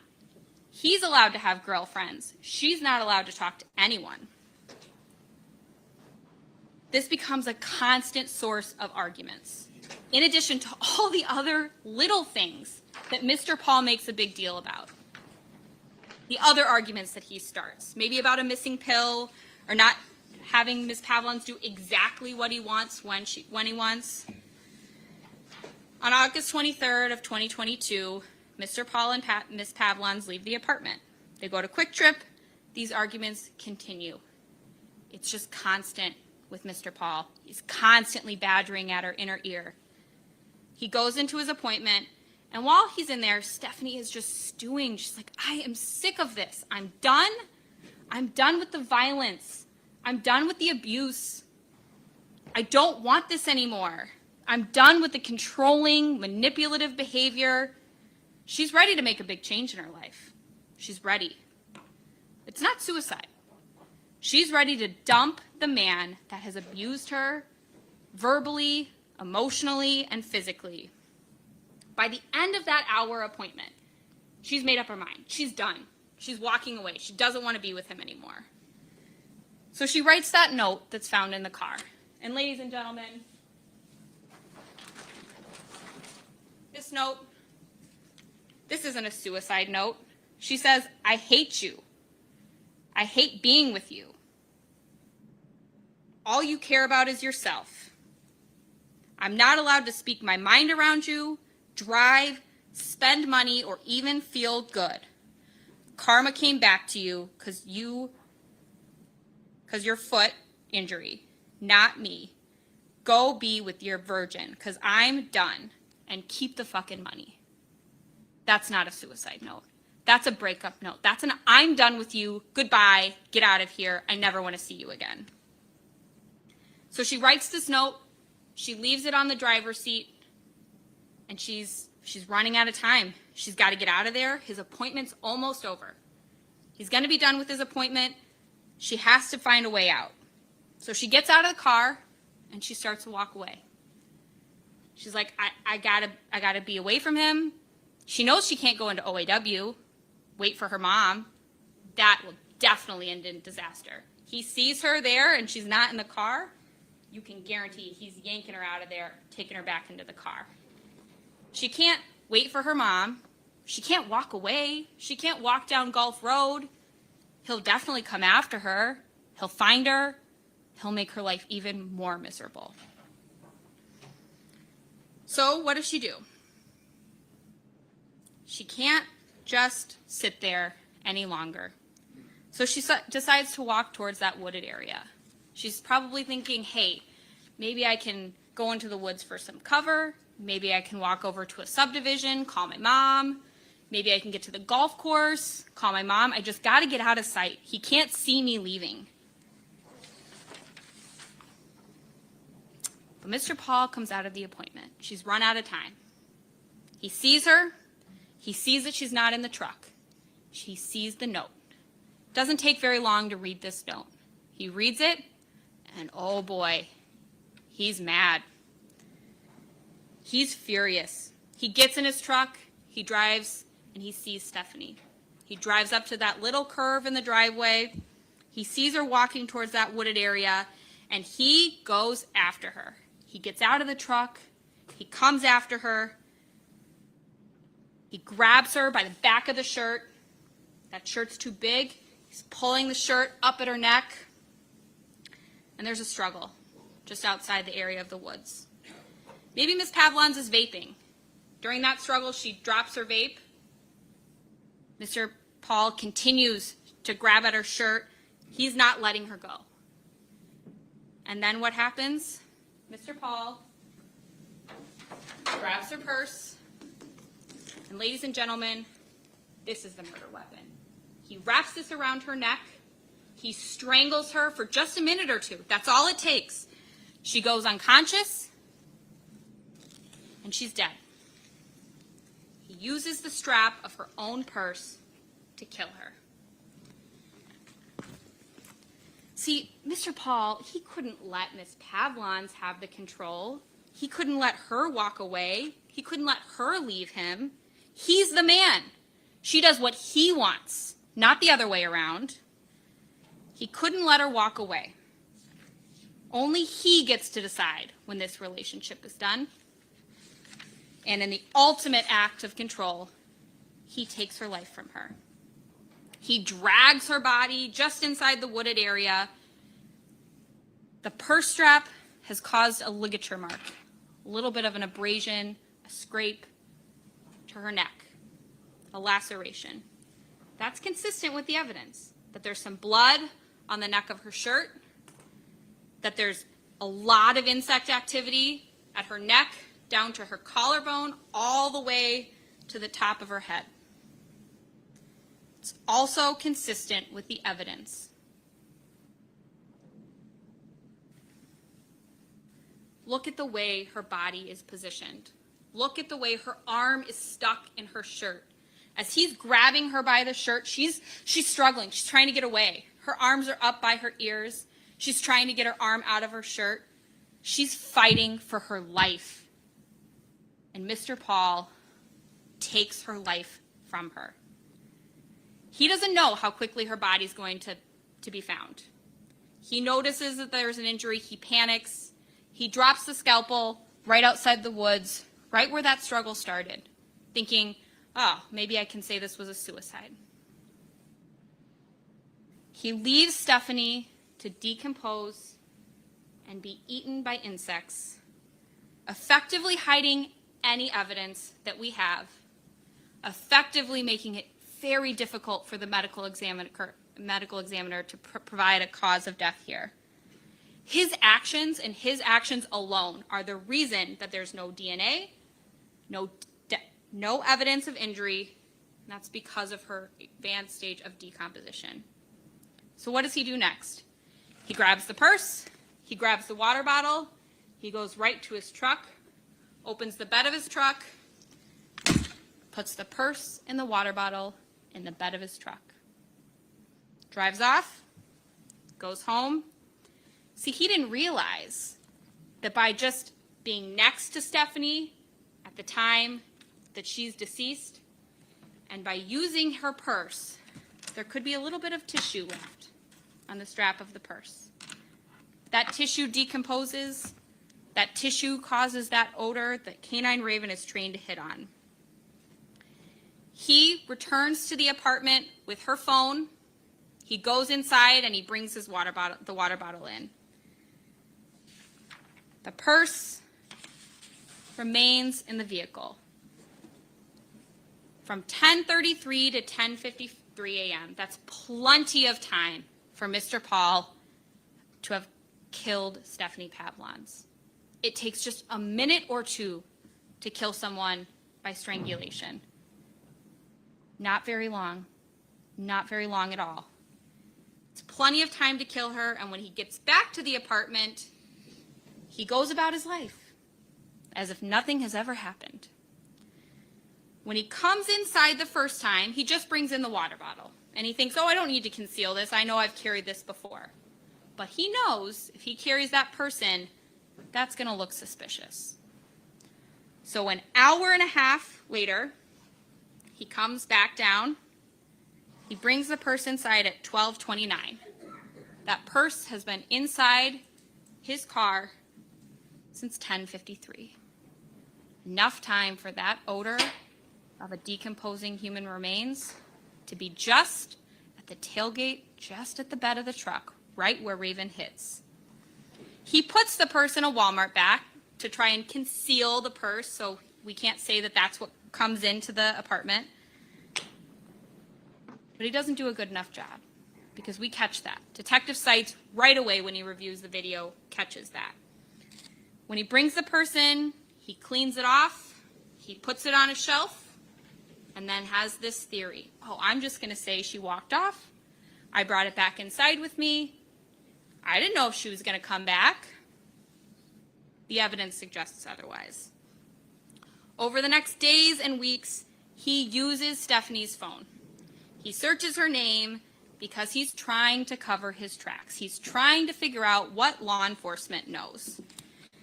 Mr. Wolf said, well, she wasn't answering her messages. Yeah, she wasn't answering her messages because he had her phone.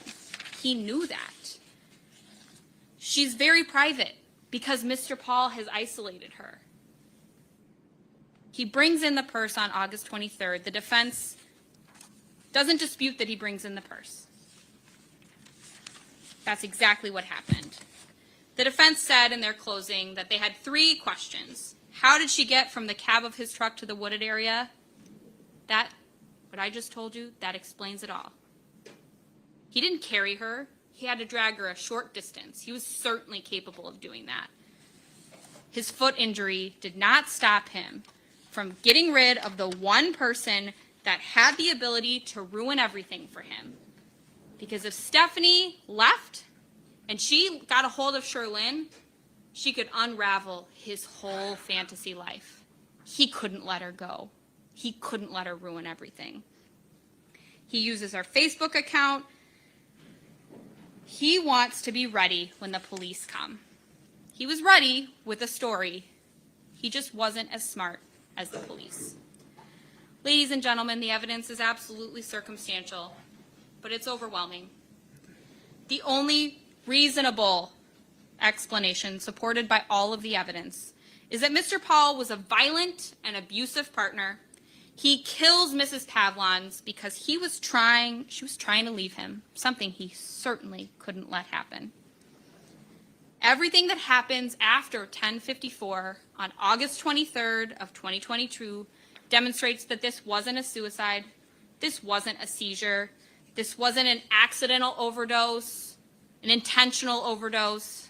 No, ladies and gentlemen, this was first-degree intentional homicide. Mr. Paul caused the death of Miss Pavlons, and he concealed her body. I ask that you find the defendant guilty of both counts. All right, thank you.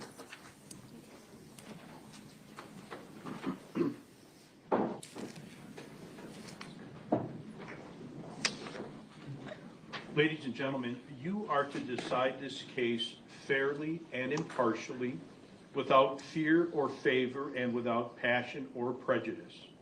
You are to decide only whether the defendant is guilty or not guilty of the offenses charged.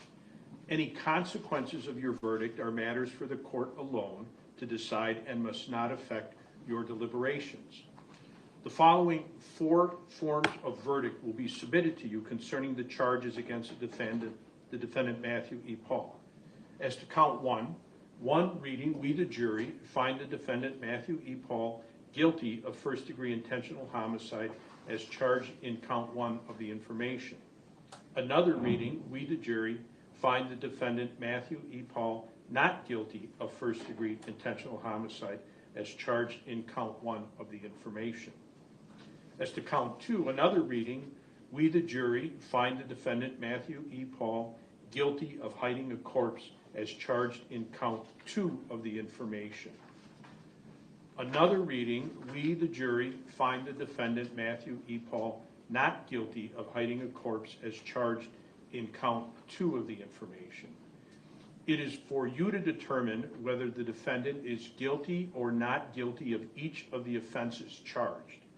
You must make a finding as to each count of the information. Each count charges a separate crime, and you must consider each one separately. Your verdict for the crime charged in one count must not affect your verdict on any other count. This is a criminal, not a civil case.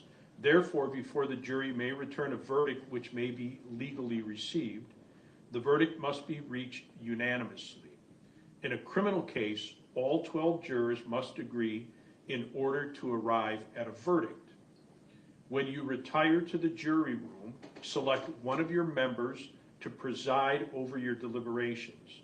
The presiding juror's vote is entitled to no greater weight than the vote of any other juror. If you need to communicate with the court while you're deliberating, send a note through the bailiff signed by the presiding juror. To have a complete record of the trial, it is important that you communicate with the court only by written note. If you have questions, the court will talk with the attorneys before answering, so it may take some time. You should continue your deliberations while you're waiting for the answer. The court will answer any questions in writing or orally here in open court. When you've agreed upon your verdict, have it signed and dated by the person you've selected to preside.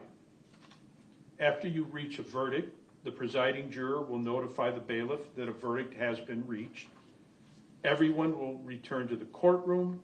The verdict will be read into the record in open court, and the court may ask each of you if you agree with the verdict.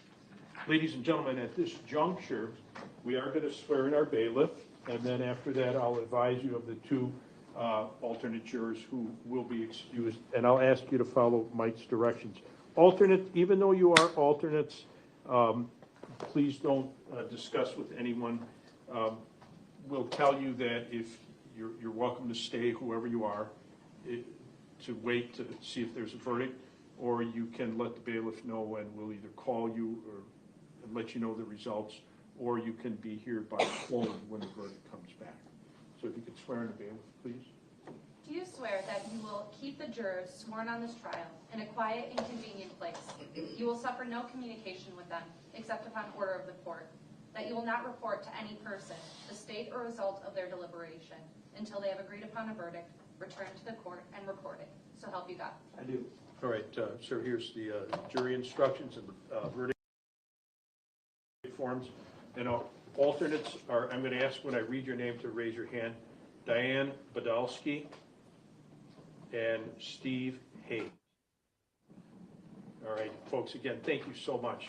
I know this is a disconcerting moment when you're all of a sudden separated from everyone you spent a number of days with. I assure you we thank you and respect the time you've spent. It's not wasted because it's important to have the alternates, and I appreciate that. Anything from the state before I release the jurors? No, Judge. Anything from the defense? No, Your Honor. All right, very good. You can go with Mike and follow his directions, please.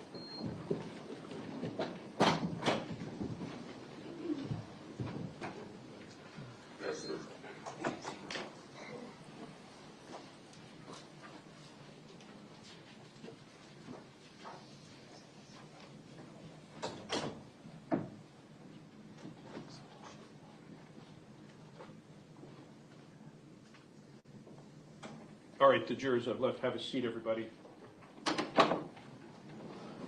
Anything before we stand down from the state? No, Judge. Anything from the defense? No, Your Honor. Okay, very good. Then, folks, please stay in the vicinity. This has been a long trial, and I expect there may very well be some questions from the jurors, at least about what evidence they may see. So please remain in the area and report to our clerk with your cell phone numbers, okay? All right, let's stand down. Thank you.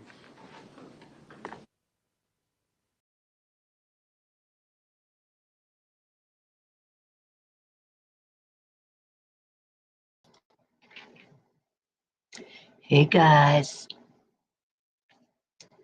Okay, we've been on verdict watch for about maybe 30 minutes or so.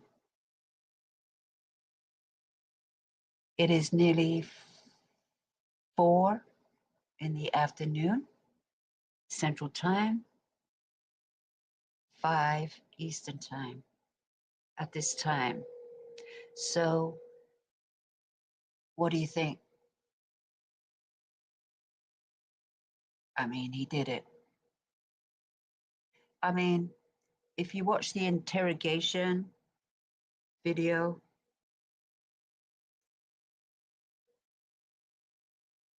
that I did the other day,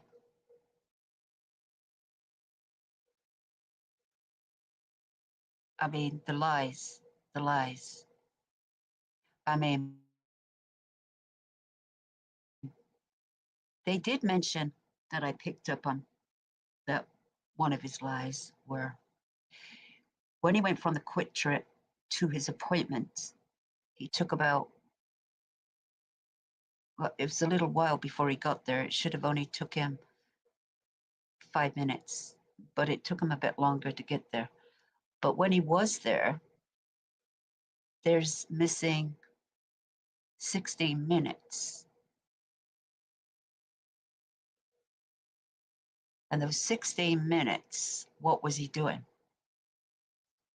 Well, at first,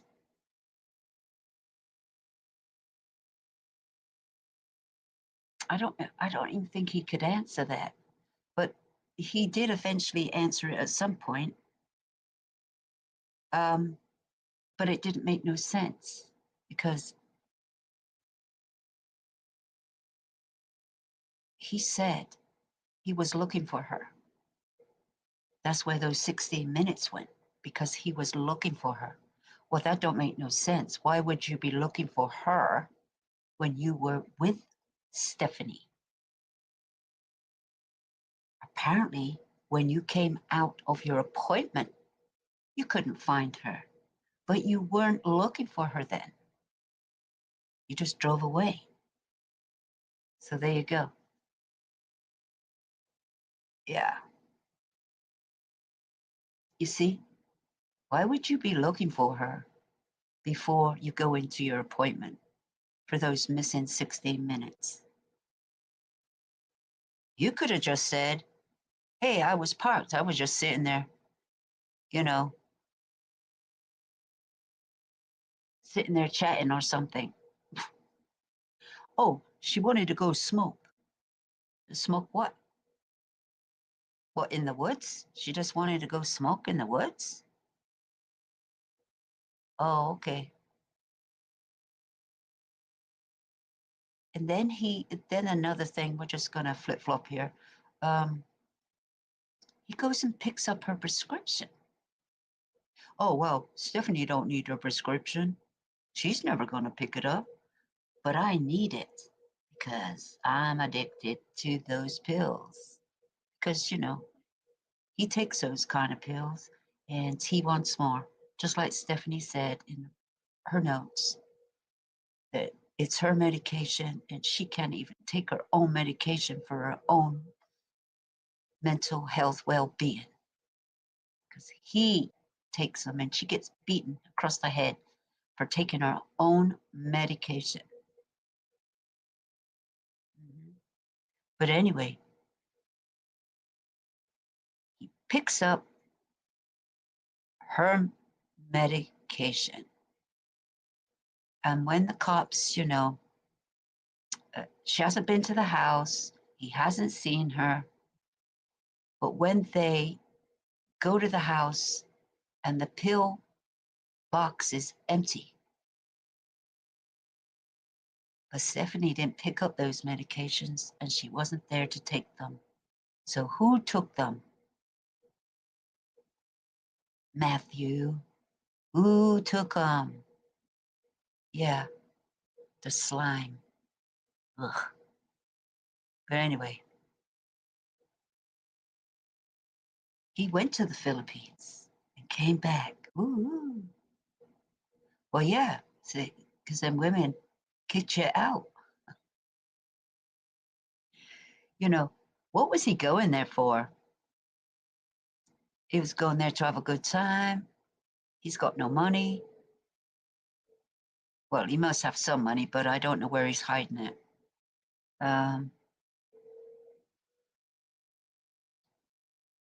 He's looking up her food card. He's getting into her phone, her bank accounts, everything. Well, she don't need that, does she? Nope, she don't need it. He doesn't never call her.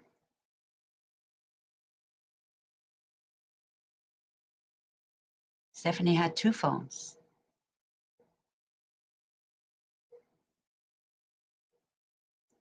But it doesn't matter if she had 2 phones.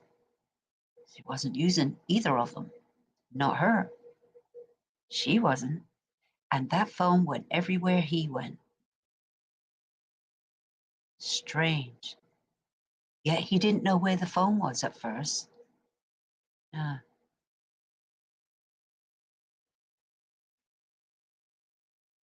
Pretending to be her. Looking up obituaries.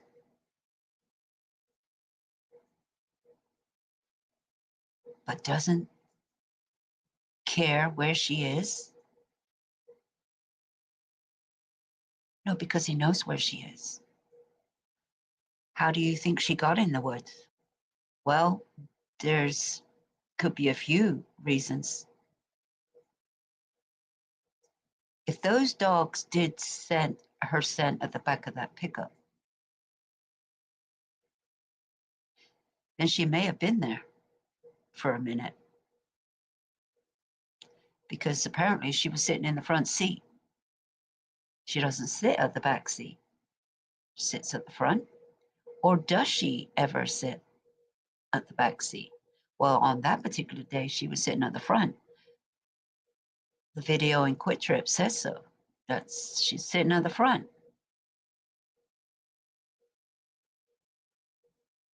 So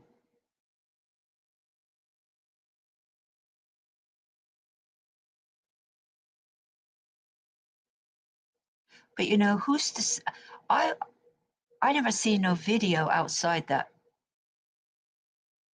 orthopedic, where he was having his appointment. They didn't show no video of that. I wonder why they don't have cameras. That's so that's so crazy. Because, that's kind of a building on its own, few houses nearby and a trail. And I guess there's a few things happening around there. That's why they wanted to put the no trespassing signs up, because obviously people are trespassing. Yeah. So wouldn't you have cameras up there? Most businesses have cameras. I mean, the freeway's right there, but it's dark along that freeway at night. Nobody's paying attention what's going on over there. That Gulf Road is not a busy road. I mean, there's cars going by here and there, but it's not a busy road. It's just locals that use it.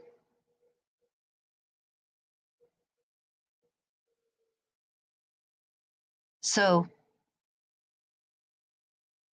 he could have went back there at any time, but it doesn't say that his phone did say he went back there. But he didn't have to take his phone with him. I don't know if his truck had GPS or anything like that. Did you hear that? Hey, how you doing? I don't know where Gracie went. She went back to sleep.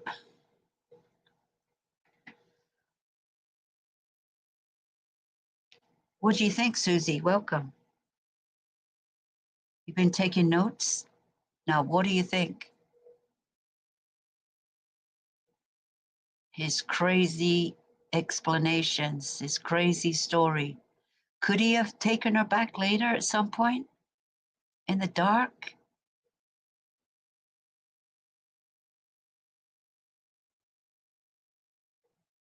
You know, if he ever kicked her out the truck and said, "Get out of my truck," just say he did, she would have just went in the woods.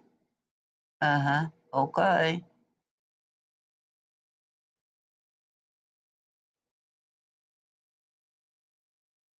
You know, if they wanted to smoke or do anything, they could have done it in the truck. You have to go to the woods.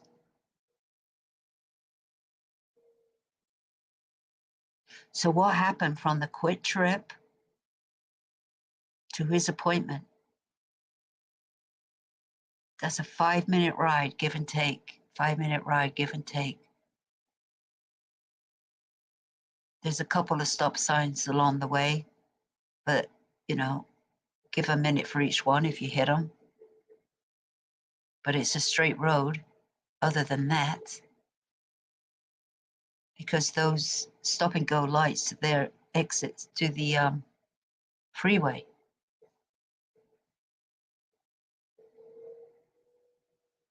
So what happened from the quit trip to there? What happened in 5 minutes?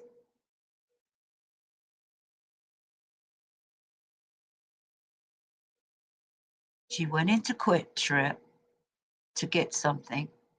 She came out. She got a bottle. She went back into quit trip. She must have filled it up with some maybe ice water, because it was a hot day.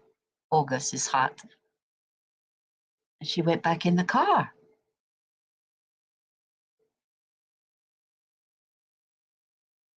He was in the vehicle.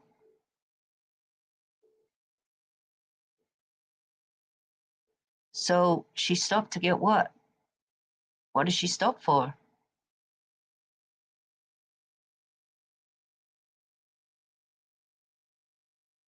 And all of a sudden, hell broke loose?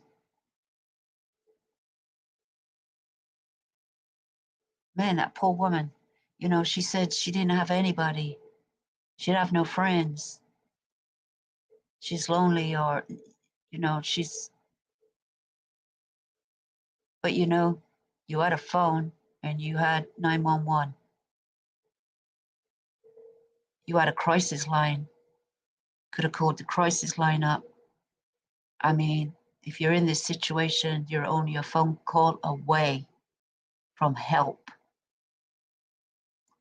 You shouldn't feel like you have nobody. Crisis line is 24/7.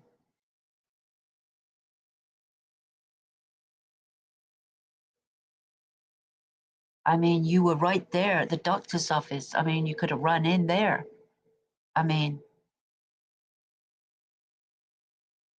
there was people all around. He had her so goddamn brainwashed or something, you know, feeling down.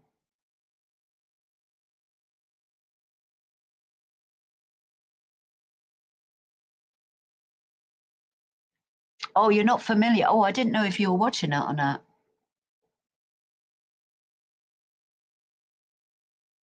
Oh, this is near me. I remember when it was on the news. They found a body in Delafield. I mean, Delafield's not very far from me. Well, the courthouse is 10 miles away, but Delafield is half the distance. It's probably 5 miles from me. Yeah, I remember that when they found the body. 2022. I mean, it's quite a while ago now.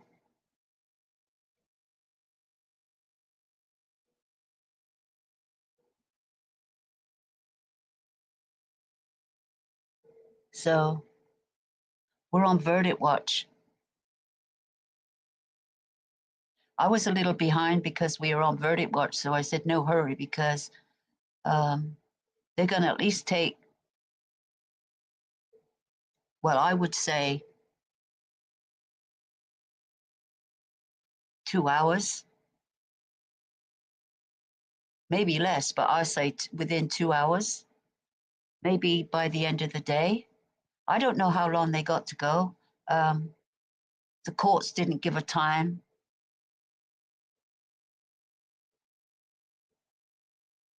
They didn't say, hey, you got to go home at 5 o'clock or 6 o'clock.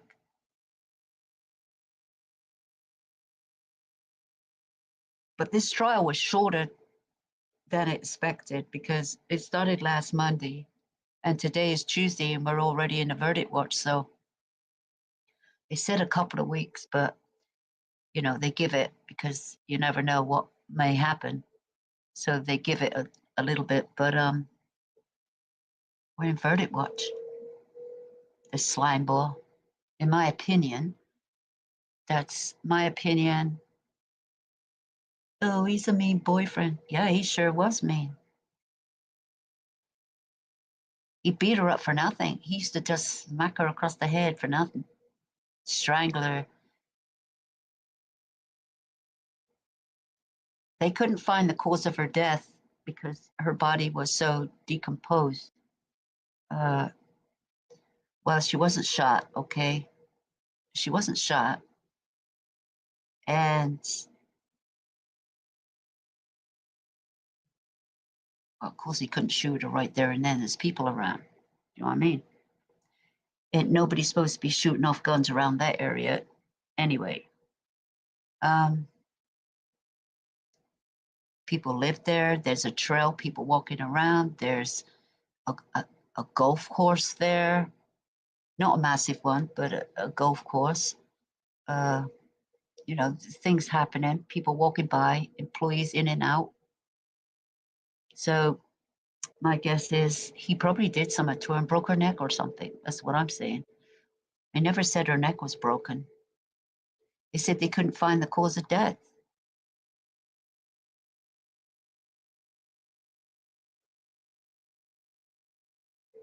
And they said, oh, she went in there and took an overdose. Well, you can't even determine if she took an overdose or not. And frankly, she probably never took an overdose because she didn't have enough medication to do an overdose. Where was the medication she was supposedly took when Matthew's busy taking her medication and making her look like she's the crazy one, but really he's the one. Do you know how it goes? You know how it goes?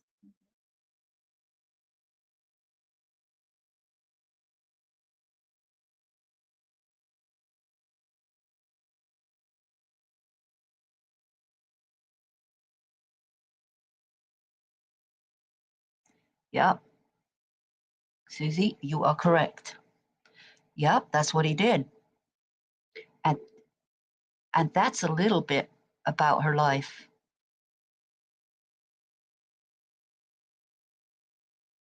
But she's had 20 years of him on and off. Her money was his money. Her phone was his phone. She paid the bill.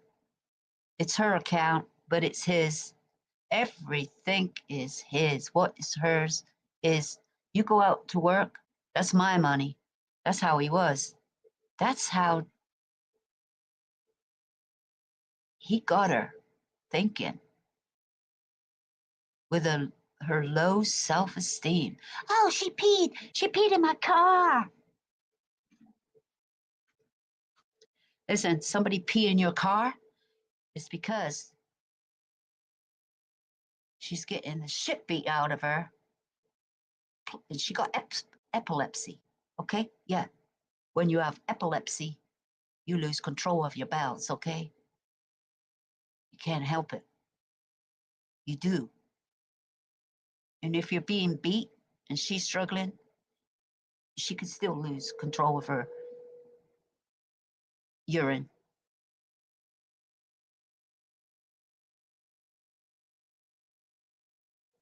Now, when you kill somebody, they can lose their fluids. Yeah. So we got you. He's got all the answers, and we got all the answers too. You know, when he went to the Philippines to meet that girl, I don't know which one he met because he had two on the go. They probably didn't like him because he's a controlling freak. You don't think a controlling freak would stop controlling, being that way? And I hope them women in the Philippines were much stronger than that.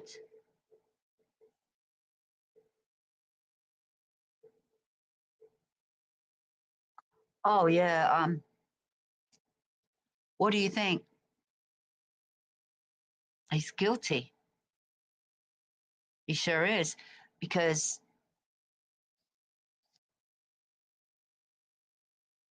if you don't find that he's guilty in something else, you find him guilty. You can't. You got to find him guilty. He's guilty or he's not. That's it. He's guilty or he's not. There's no in between.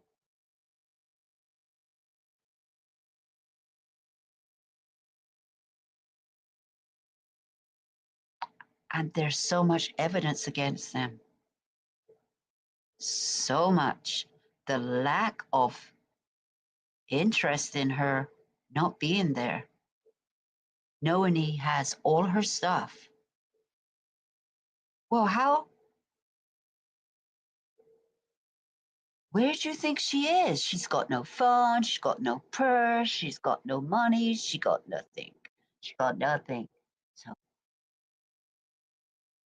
why aren't you calling people?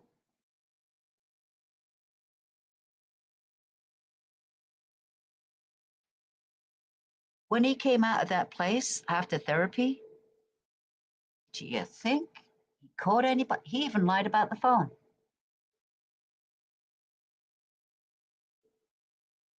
Something about, I'll text you. And she says, oh, you can't text me because I don't have a phone. But she did have a phone, so she never said that, did she? Because her phone was on her.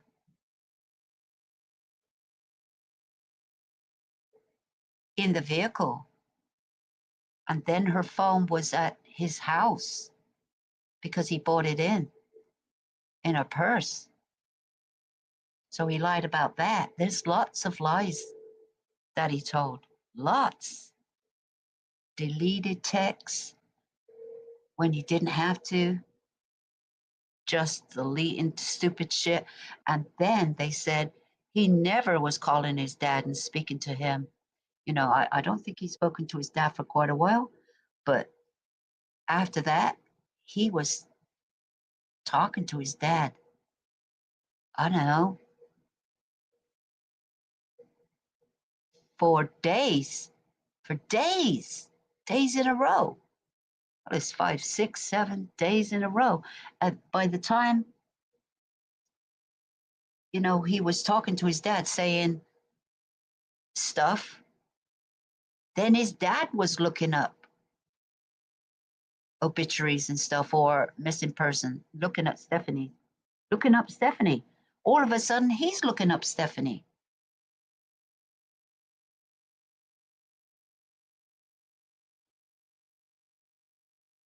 His dad knows he confessed to him. His dad was not a witness because his dad knows he confessed to him.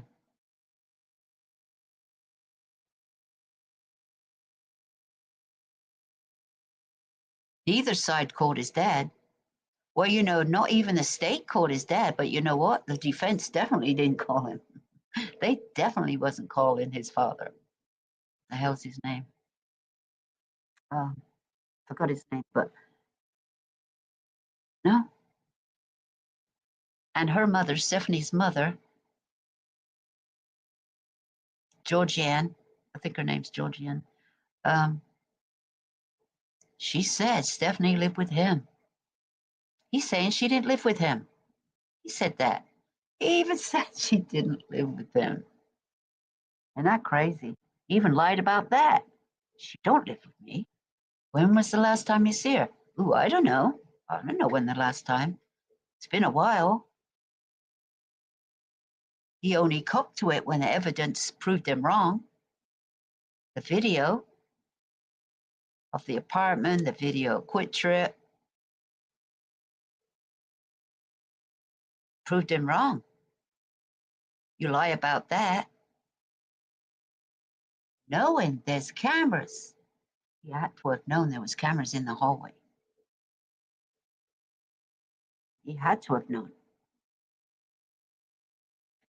If you're in an apartment building, you're going to know where there's cameras in there, right?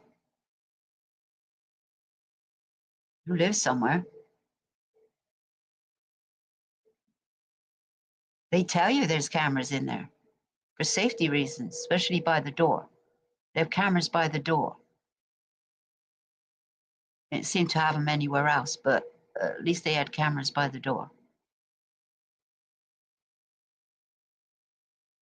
It's a bit silly though, because you should have cameras facing your parking. But anyway, at least they had it by the door, both exits, so you could see both sides. He's walking just fine. He had a little limp, but he's walking, he's going up the stairs, up and down, no problem. They say, well, how could he do that when, you know, he had a bad leg or a bad foot? Yeah, he's doing pretty good. He could have done anything he wanted to do. He was okay. So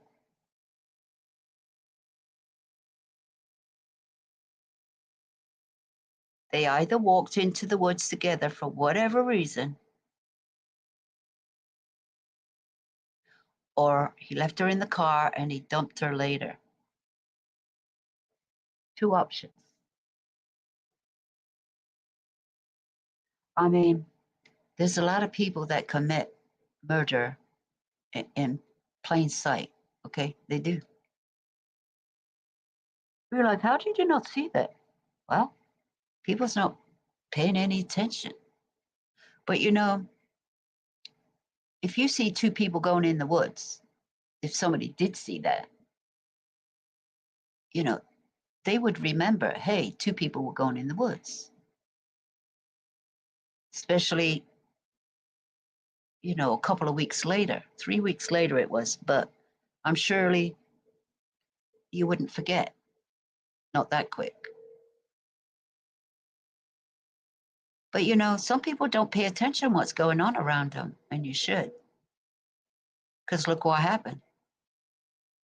In plain sight, he did something to her.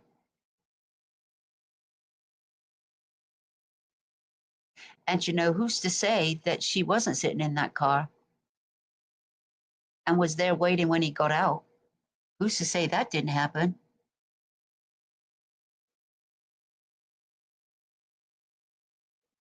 And then he did it on the way home.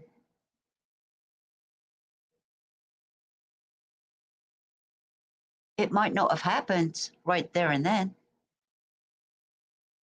but there's 16 minutes that's uncounted for, and he couldn't account for that 16 minutes. Simple question, what were you doing?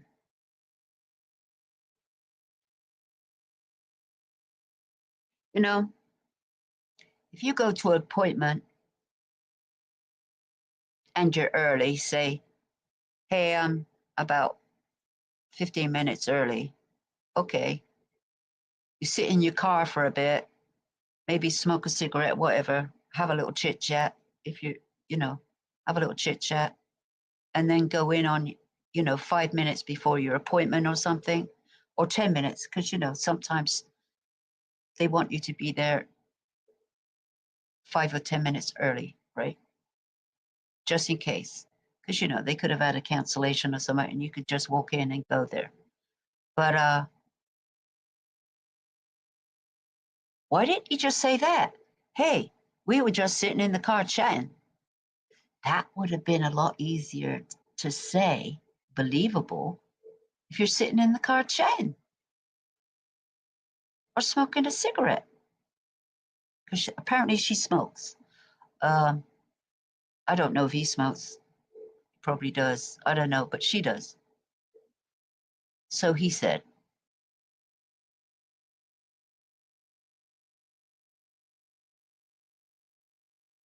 So why didn't you just say we were in the car chatting? That's very believable to anybody.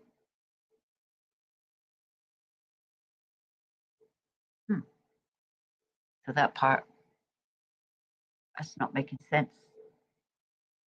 So anyway, there's another case that started today. It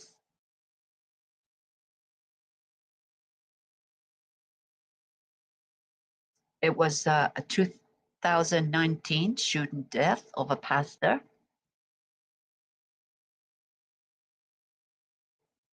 Rhodes Perry.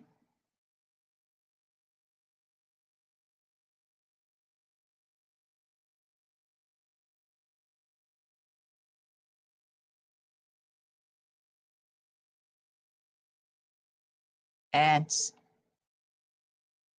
I don't know what's going on in their marriage, but he's a pastor and they wanted to open relationship. I don't know what the hell is going on. And she, the wife,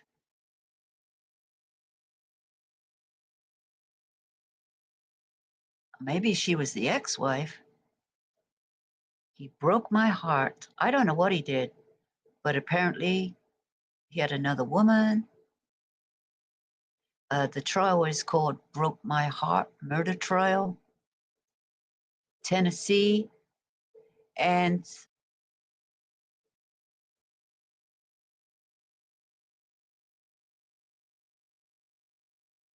oh, she was the girlfriend. Yeah.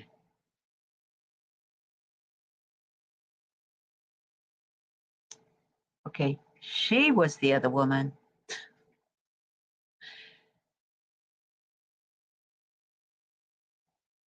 I think she was the other woman. But he was a married man. She went to the house and for about, I don't know, 40 minutes and spoke with them.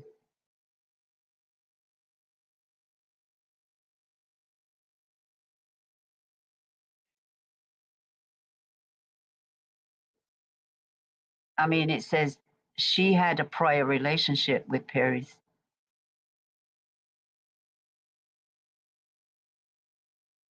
When a little time when they were in Little Rock, Arkansas.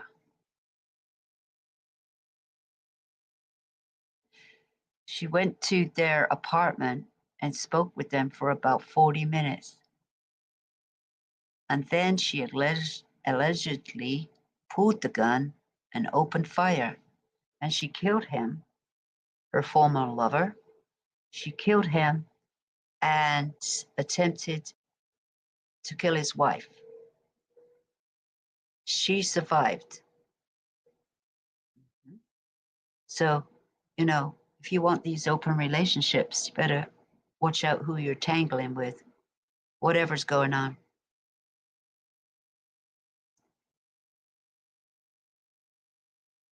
It's got like a religious backdrop. It's dramatic. It's alleged crime because, she's innocent until proven guilty.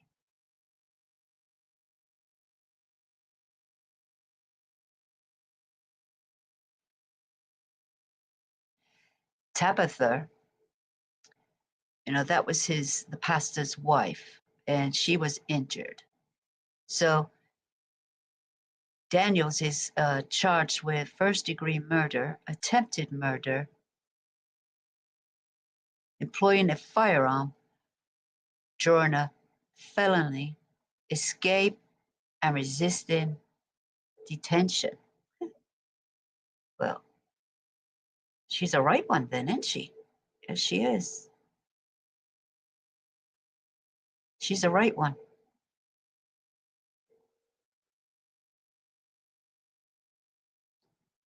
We're still on verdict watch. They haven't come back yet.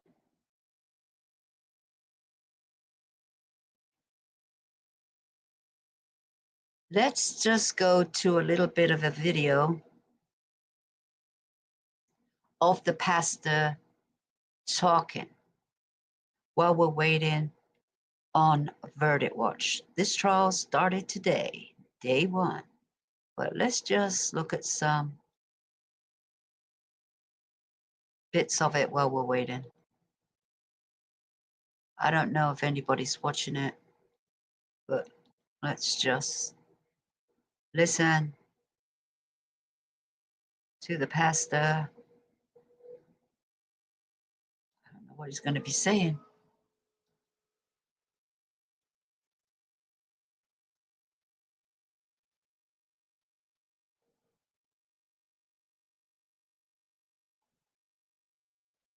Let me know if you're watching this one or going to be watching this one.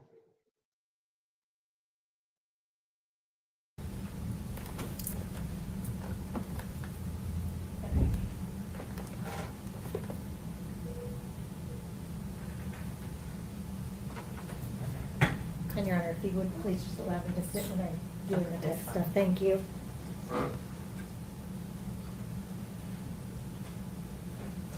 Well, I am at a place now where I want to expand this ethical non-monogamy, and I just, your opinion matters to me. Because That was we're in loud. this relationship, but at the same time, like I said from the outset, I want to be respectful, but I also want to let you know that, your opinion matters. But at the same time, I don't want you to put me in a box, right? Because while we talked about it in theory, this is now the practice part. And with a tab being perfectly fine with, the situation, because how I've handled and been honest and transparent and open with her with regard to this current relationship, me expanding it is not an issue for me. Basically, she told me, hey, we can talk about it when you think it's worth talking about. But the way that you handle this, I'm fine with not trust your judgment because you haven't given me a reason not to. But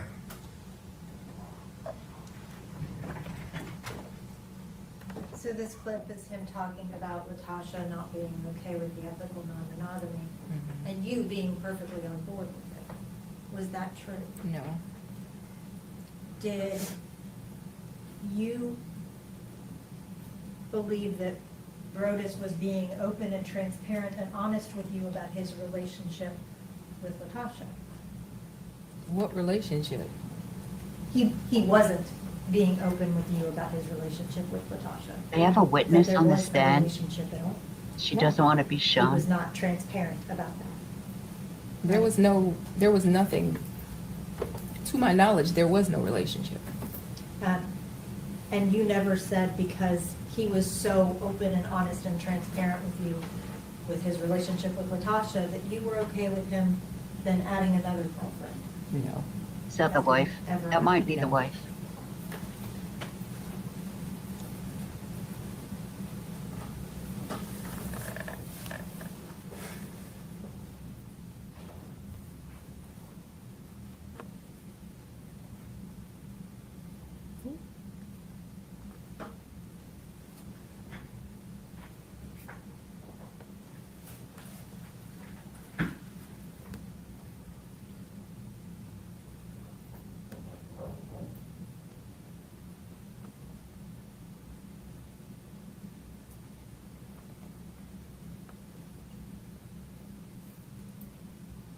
And photos aren't an issue at home, but I get it, but it ain't an issue.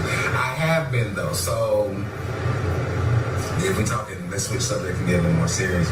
You know, for me, our agreements have been simple, right?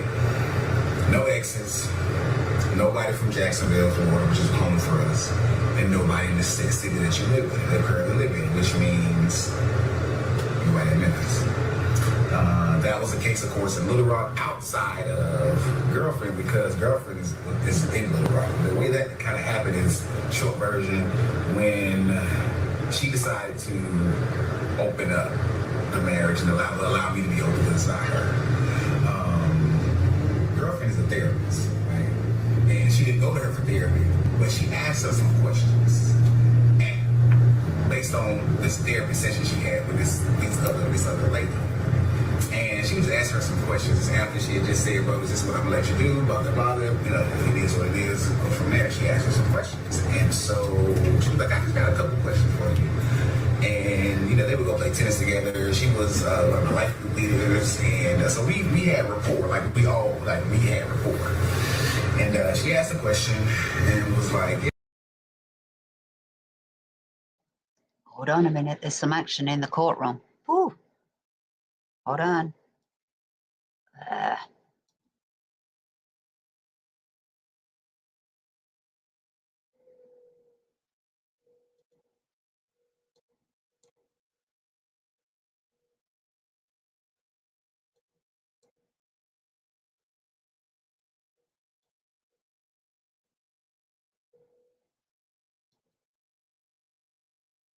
Okay, guys, we're just gonna have to pause that. Just as I just go over to something else, there's always action in the courtroom.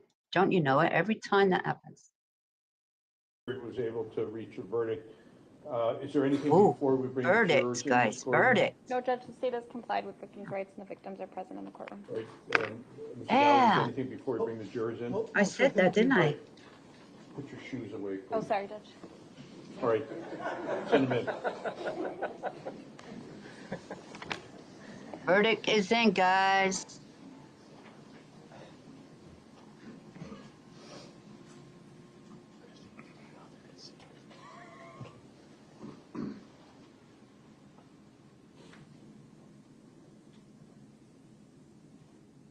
I don't know what the verdict is, obviously, but I don't. No, I kept want any on help. talking and saying, you know, I said within 2 hours.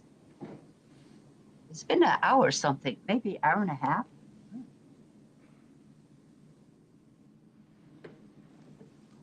Maybe an hour, just over an hour, guys. Verdict is in. Gonna get a verdict today. But I must say that, oh, my dog's barking now because he hears people. My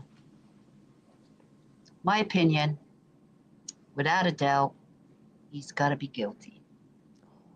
Okay, that's me.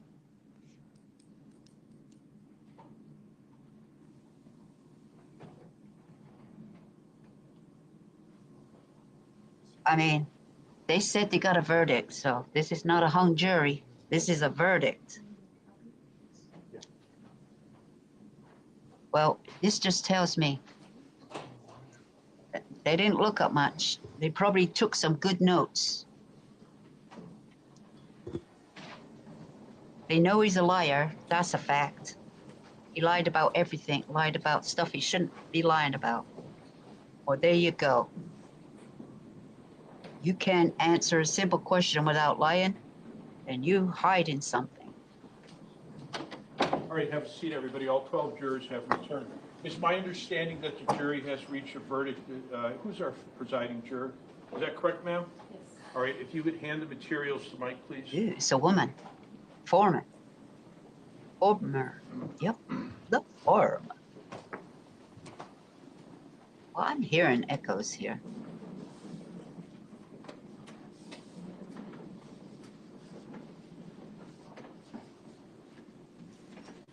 Okay, what I'm going to do is read the verdict forms at this time.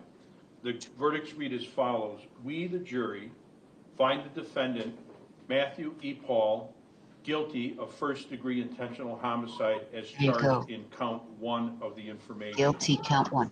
The second verdict reads, we, the jury, find the defendant, Matthew E. Paul, guilty of hiding a corpse as charged in count 2 of the information.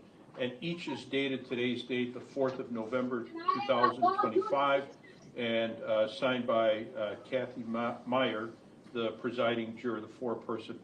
Ladies and gentlemen, what I'm going to do now is poll each one of you. And what that means is I'm going to ask each one of you, I'll read your name. When I read your name, the question that I'm going to ask each one of you is, are these both, in fact, your verdicts? And if they are, answer yes, and if not, answer no, okay? Yeah.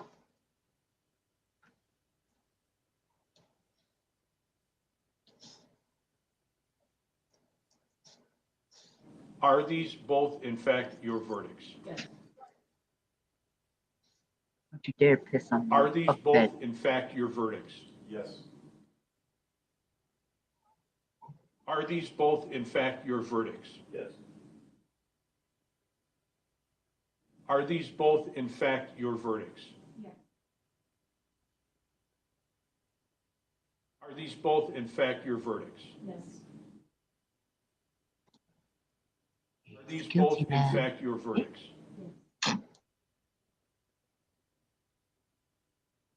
Are these both, in fact, your verdicts? Yes. Are these both, in fact, your verdicts? Yes. You Or should have Hyman, took the excuse me. Are stand. these both, in fact, your verdicts? Yes. Are these both, in fact, your verdicts? Yes. Are these both, in fact, your verdicts? Yes. Did I miss anyone in polling? I think I got all 12. Is the state satisfied with the polling of the jury? Yes, Judge. Is the defense satisfied with the polling of the jury? Yes, sir. Okay. Ladies and gentlemen, I'm going to read to you the final instruction. Your service in this case is completed. You do not have to answer questions about the case from anyone other than the court. Additionally, you are under no obligation to maintain secrecy concerning what took place in the jury room, nor are you required to discuss the case with anyone or answer any questions regarding it. Ladies and gentlemen of the jury, thank you very much for your time. It's been a while. It's been a number of days. I think we're in day 8. I very much appreciate your service. I very much appreciate your time and the fact that you've taken time away from work and your families and so on. Your service is a difficult service. It's one that's like being drafted, as perhaps you heard me say before. You are going to be excused in just a moment. You can go back and follow Mike's directions. If you wish, you're free to leave, or in fact, I will come back and talk to you if you want to talk to me after this, but you're under no obligation to stick around. Is there anything else before I excuse the jurors, Ms. Gordon? No, Judge. Is there anything else, Mr. Galaviz, before I excuse the jurors? No, sir. Okay. Again, thank you so much, ladies and gentlemen. Everybody stand for the jurors, please.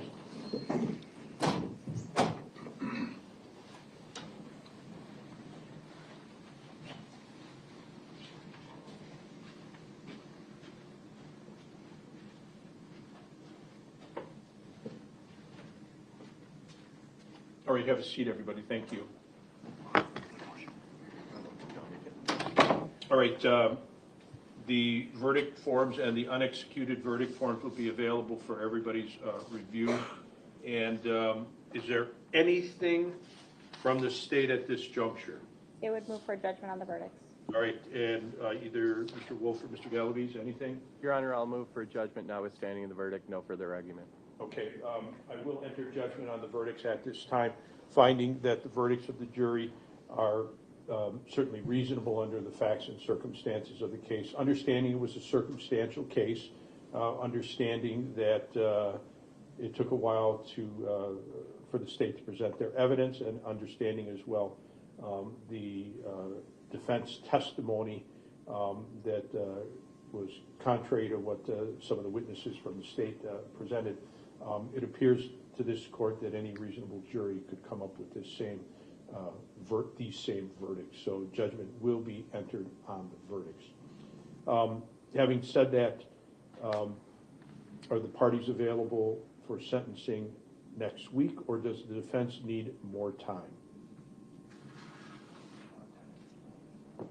Judge, we would be available this week if the court would be willing to do something later this week. I given that we- understand. And Layla is in town until the end of the week. She was planning to stay through the end of the trial, but then after that, she will be returning home out of state, Out of state? Is it in contiguous states or farther than that? further than that. Okay. But again, I understand that, I take those things into consideration, but I also take into consideration these are serious charges. And Mr. Wolf or Mr. Galavis, and they may need time to prepare things. This is going to be a life sentence for him. Is anybody asking A for life a sentence. pre-sentence investigation? I'm sorry? Nobody, is anybody asking for a pre-sentence investigation?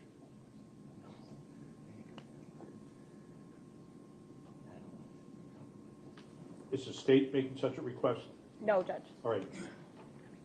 My preference is next week, Tuesday or Wednesday. And if, Ooh, next week, I'm sorry, I don't sentencing. mean any disrespect by using somebody's first name, but if she wishes to appear by Zoom, that's certainly available as well. It gives the parties time to prepare. I am available Thursday as well. Judge, Ms. Layla Pavlons would like to speak at sentencing. She's not comfortable speaking over Zoom, but she would like to be present and speak. I understand, and again, I'm balancing the defense ability to prepare for sentencing and her rights as a victim as well. I'm taking these things into consideration. That's why I'm offering days either this week or next week. Your Honor, I'd ask for the afternoon of the 12th. That is what day? Wednesday. Wednesday? Okay, I understand Layla's, is the state available?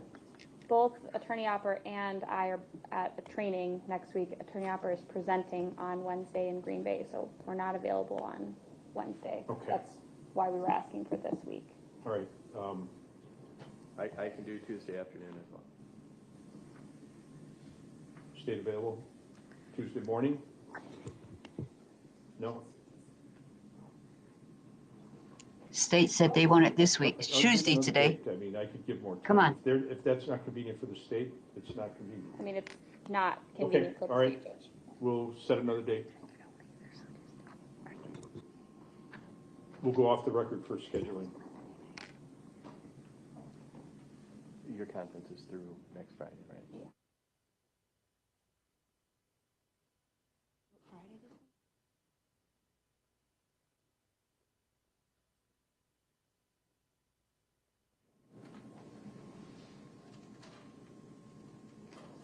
Friday this week?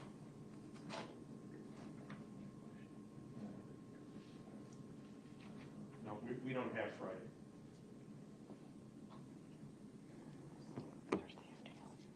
About Thursday.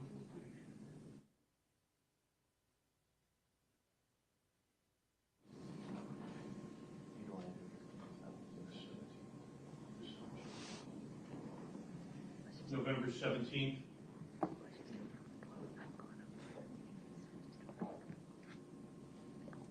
No, I can be here too. What time did the court have on the 12th, Judge?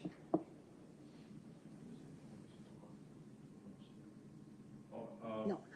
I have all day on the 12th, And what about the 11th, Tuesday? all day. I teach until 10, so I could be here at 11. State could be available after 11 on Tuesday. Should we do it Tuesday afternoon? I'll make it work. I'll cancel some things, yeah. Tuesday, Yeah. like 1 o'clock or 1:30? 1 o'clock on November 11th.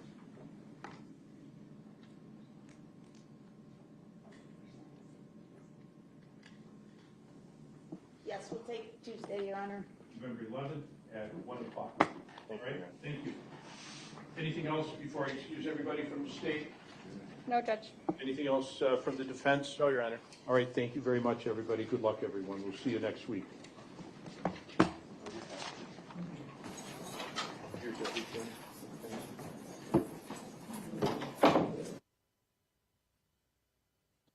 Yeah, put those handcuffs on.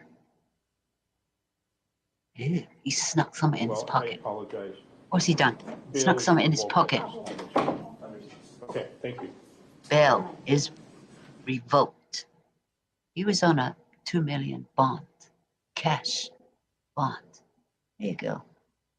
Looky, looky. There's those sheriffs. They look like twins, don't they? They could be brothers. You never know. That's it, guys. Did they say the 11th? Next week. One more week. That is a Tuesday. Right? Yes. A week from today, late morning, early afternoon. Guilty.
Ah, that's the sheriff that locked up Jesse.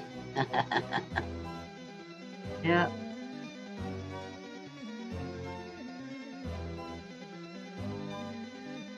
The eye drop murder.